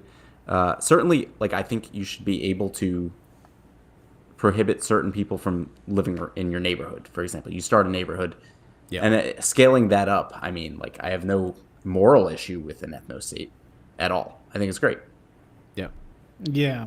So, right, it's like, but can you have segregation? That's the thing. It's like there's something in the American psyche that like balks on segregation so intensely. Well, not really. The Northeast has so. a ton of segregation. No, but I mean outward segregation, right? I mean, like, literal, like, signs, like, there's something about that drives Americans insane. Only because the state religion has been preaching against it, and Rosa Parks is, Black History Year all through elementary school. Harriet Tubman is an American leader in Civ 7, right. You think that's... Well, but it's a sticky story because it works, right? I mean, it's a sticky, the reason why feminism works is because, and look, I watch Disney movies with my daughter all day now. It's because it's compelling. It works because it's good sugar. I mean, it's good. No, it absolutely. Because it tricks people. Let's put a pin in feminism. But I think there's definitely I've something actually to be got talking something about. now. Okay. So I've kind of distilled a little bit. I'm still a little hazy around it, so I ask forgiveness. But no, go. Basically, going back to the idea that, like, your victory has defeated you. You need tension. You need growth. You can't grow without pain. And, like, stasis is the enemy. If you have stasis, you get India. And that's the worst place on the fucking planet. Wait, but explain that. Why is India a product of stasis? like no mobility upward or downward, just casts frozen in time for You're thousands of years. stuck forever. Yeah. I might be oversimplifying things. This is probably reductionist. I don't claim to be an India expert because, like I said, to me, it's the worst place on the planet. But I'm not an Ayn Rand quoter, but Ayn Rand actually has a thing about India being just like completely static, where it's just like a cow-eyed king is just there, and he, he has peasants turn in their things, and every once in a while he has to stick a knife in one of the peasants, and then he turns like their grain into a precious jewels, and he puts the jewels in the vault, and that's just how life unfolds there. They worship the cows because they are the cows. That's why they worship them. So that was her description. But yeah.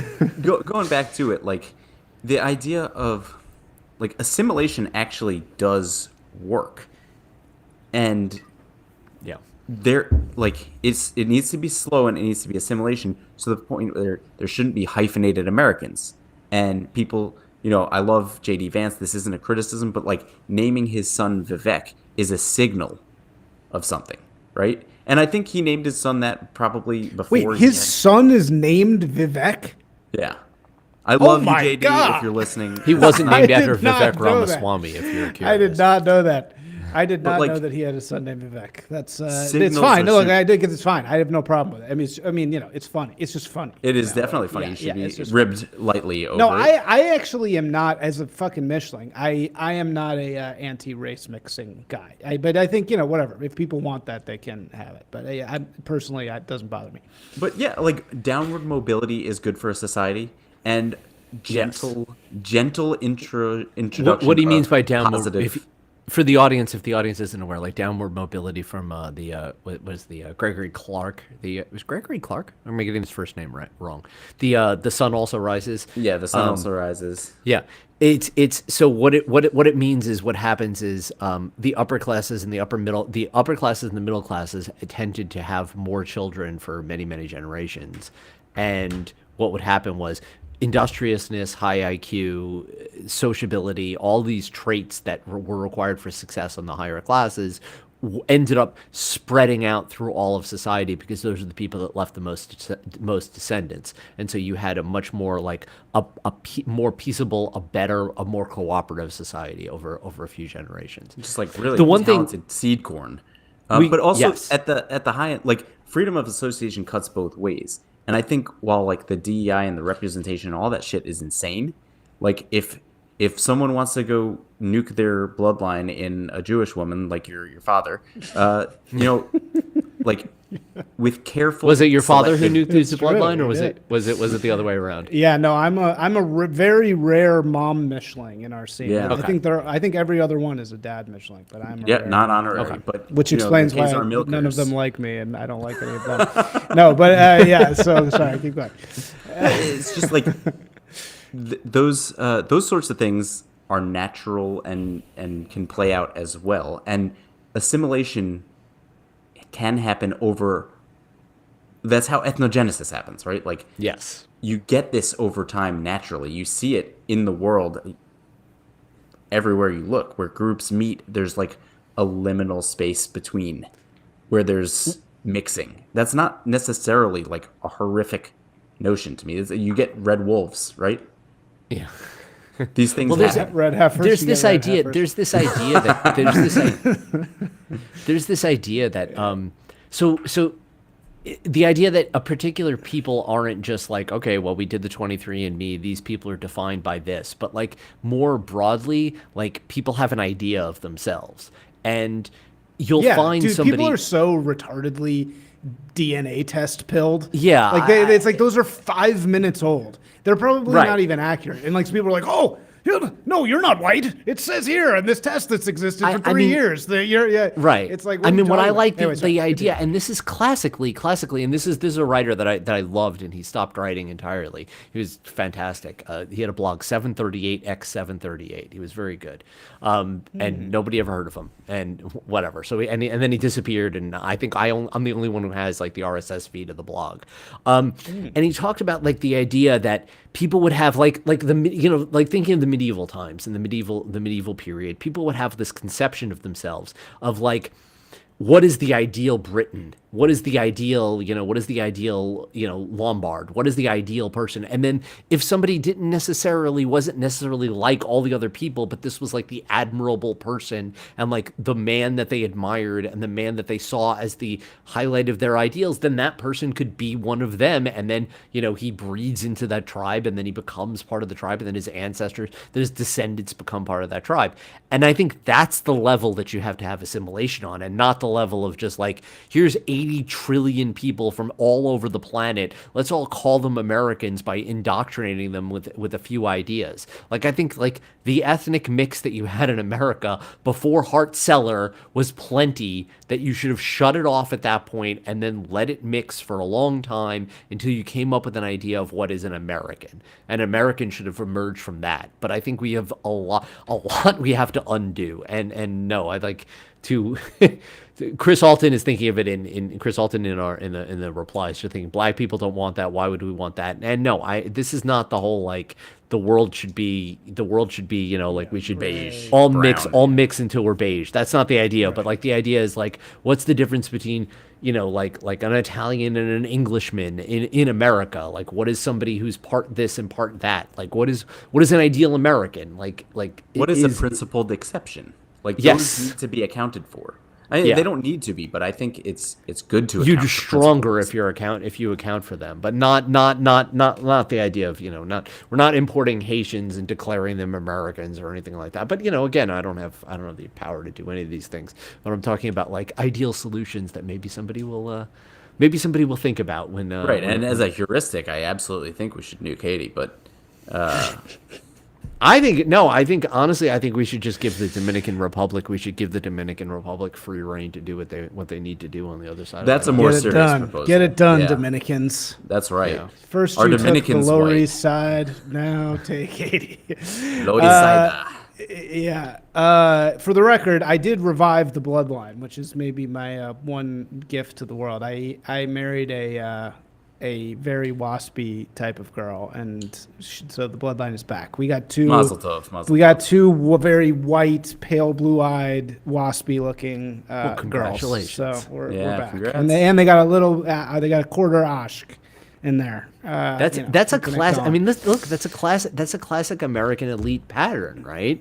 I mean, well, I'm glad that we're going the other direction, right? At least, but no, look, I've completely disavowed all anti-Semitism. I'm just saying, the wasps are a rare breed these days, so it's good to.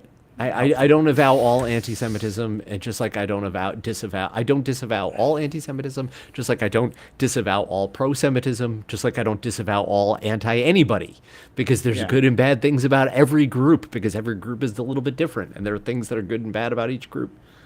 And we need Hakan back on Twitter. I mean, we need him. What happened to him? We really do. He's been gone for like how many years? Been gone Probably for since a before long you time. started. Yeah. Yeah, he was slightly before my time, but everybody talks about him all the time. And it's like, where do people go? Where do people go? They just when do you get the bug in you? How do you not post? Yeah, I mean, I know I can't. You have to imagine he's doing it somewhere, right? He's just not doing it. Well, I don't think you could hide that kind. I don't think you could hide that kind. How could that you kind hide? of talent? I don't think that talent could hide. Yeah, that's really what we need. We need it. It's just we gotta somehow just capture that Hakan thing, and that's our art. I mean, that's why we run. That's why we won. That's why this all works, and that's the beauty. That's why I'm here. It's the transcendence of that meme art. It's irresistible, and we gotta just cultivate the shit out of that somehow. We gotta keep it going. I don't know how. But you guys are certainly doing a good job of it. All right. So in our last 10 minutes here, what is how often do you guys do episodes? Is it consistent? We try to do weekly. Sometimes we don't hit every week, but we try to do weekly. And like the thing is though, there has to be. I feel like there's got to be a thing for us to do. You know what I mean? There's got to be something we want to discuss, or somebody we want to talk to. We have a recorded episode that's in the can right now that we haven't yet released. on the whole. We got two of those actually. Well, we got two. We got the second one that we need to do a little re-recording. We got one on the Ukraine situation, and that one will come out soon. And I feel like a very interesting one. We're doing a little. We had a guest on, and it was fantastic. We had on. We had on Brad Pierce, who's been writing about Ukraine in a Substack and in a few different conservative and libertarian journals. And he was great. He was a great guest to have on. He really. I like we like to have these things. It's like we like to have. We're not subject matter experts on everything. We're subject matter experts on the taxonomy of the left and on like internet memes. And a few other areas, but like those, but like other things we like to bring in subject matter experts on. I feel like you guys are systems guys. You guys are very, very good at breaking down and comically illuminating systems of things, and so that's why I enjoy it. Yeah. You see, by the way, would the other Twitter autists have said thank you there? I thought about it, but you said it. They wouldn't. They wouldn't. That's a very good point. They just would have gone. They just would have said that would have been it. They would have, okay, let's move on. So we try to record. We try to record weekly, but like again, like I feel like I hate. Look, I do a lot of prep for the shows, and I know Karl and Amy both make fun of me for this, but like I don't do any prep. Yeah, they don't do that. You're color. You're the Dennis Miller of this. Yeah, I'm the comic relief. You're the color. I'm the Nick Mullen. No, I didn't actually watch Come Town. I never have listened to one episode of Come Town or even really know what that is. But Nick's the only good one. Right. Okay. So we try to go weekly, but we don't hit every week. We try to always have a good. We try to always have a meaty topic that we can discuss.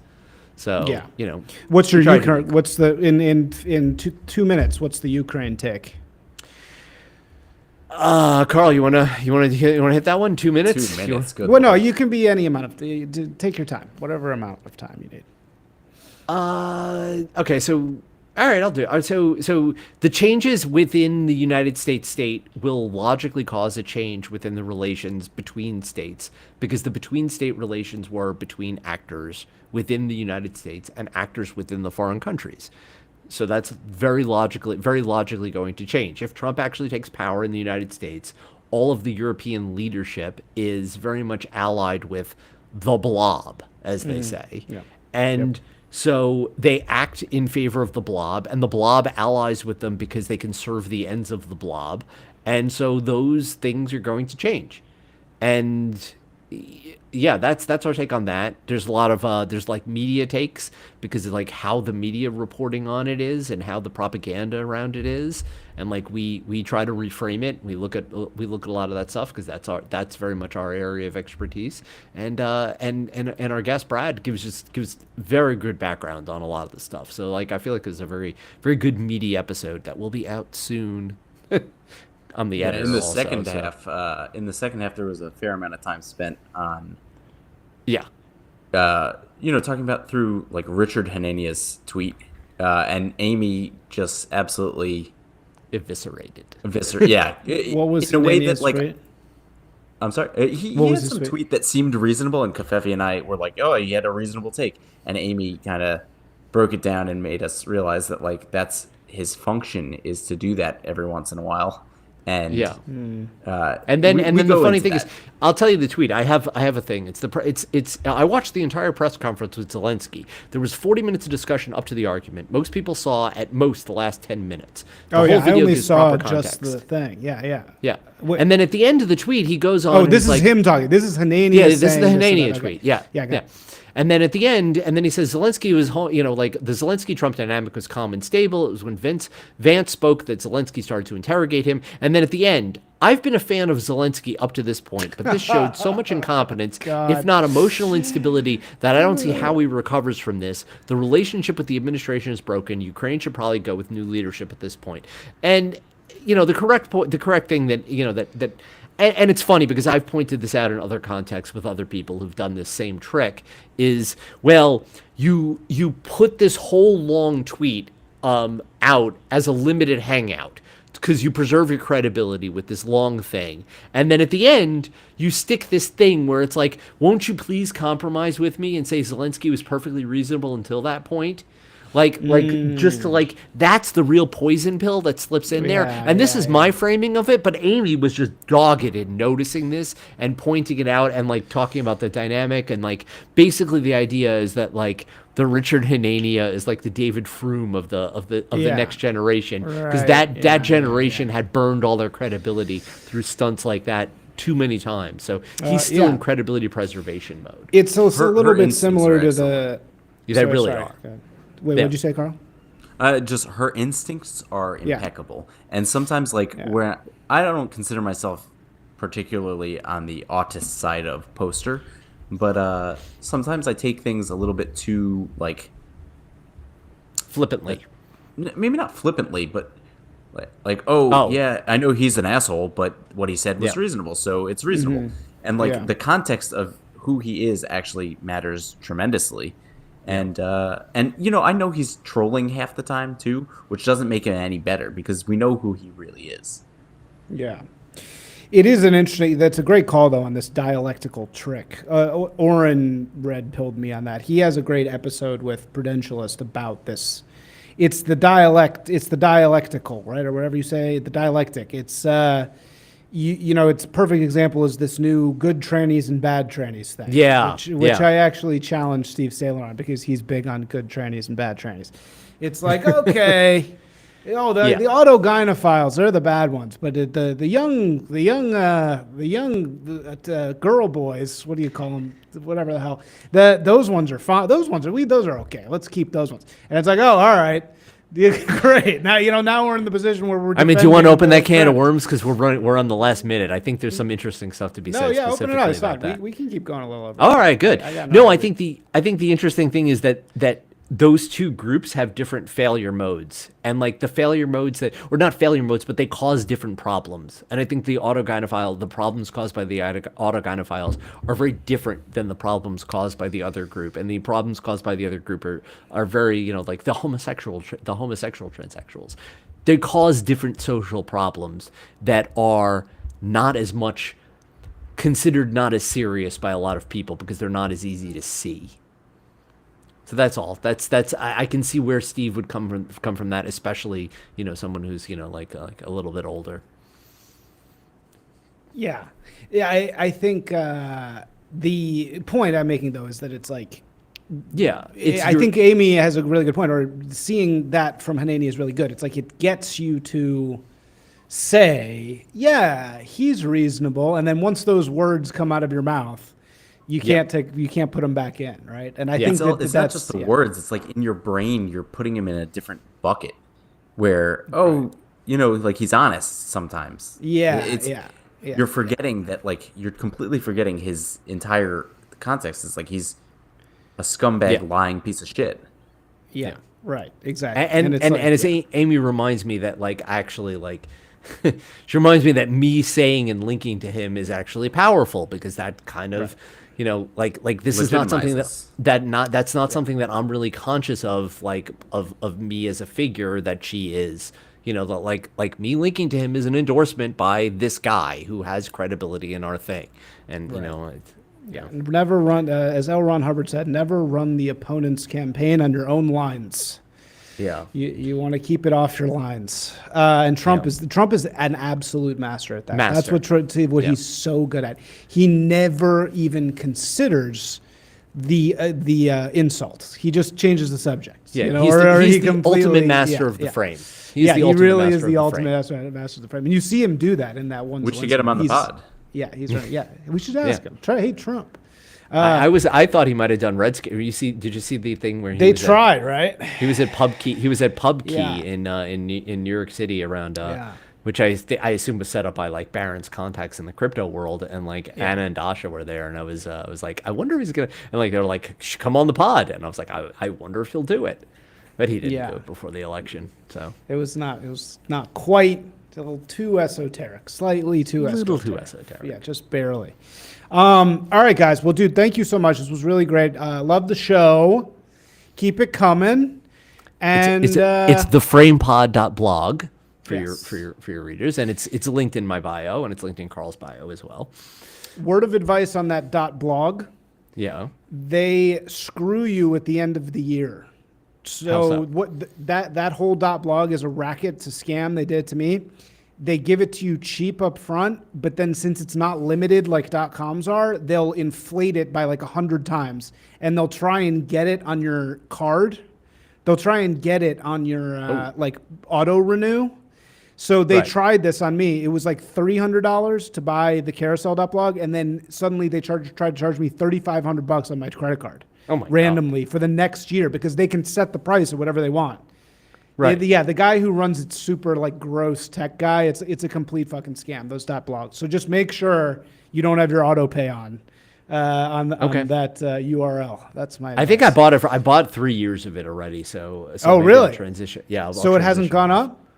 No, because I bought 3 years when I bought it. Oh, you bought it 3 years front, worth of it. Up front. Yeah. Okay. Yeah. Smart. Yeah. That's what you got to do. Okay, Yama Payne says, I've seen Cruising twice, once with Karl, once with Covfefe. It's a good movie, sir. You guys are just showed really me charts. bad. Is it gay or is it good? No, it's a good movie, sir. It was gay. Well, it's Friedkin, the Friedkin master Friedkin. He's great. All right, guys. Thank you so much. We'll see you later. Any final thoughts? Thank you, Isaac. Final words? Is this recorded? Oh, yeah. No, it's gonna. Most people actually listen to the actual recording. It'll be and yes, right. It's. How gonna do we be do? We released beat as a Ethan podcast. Ralph. We beat these other fuckers. Yeah, we did right okay. It's weird. It's been up to like 6,000. Twitter, it's the numbers. It's very hard to tell what the real numbers are because we're not seeing the Substack, we're not seeing Rumble. So who knows? This was pretty good though. You guys are great. All right. All right. I'll talk to you later. Peace. Take care.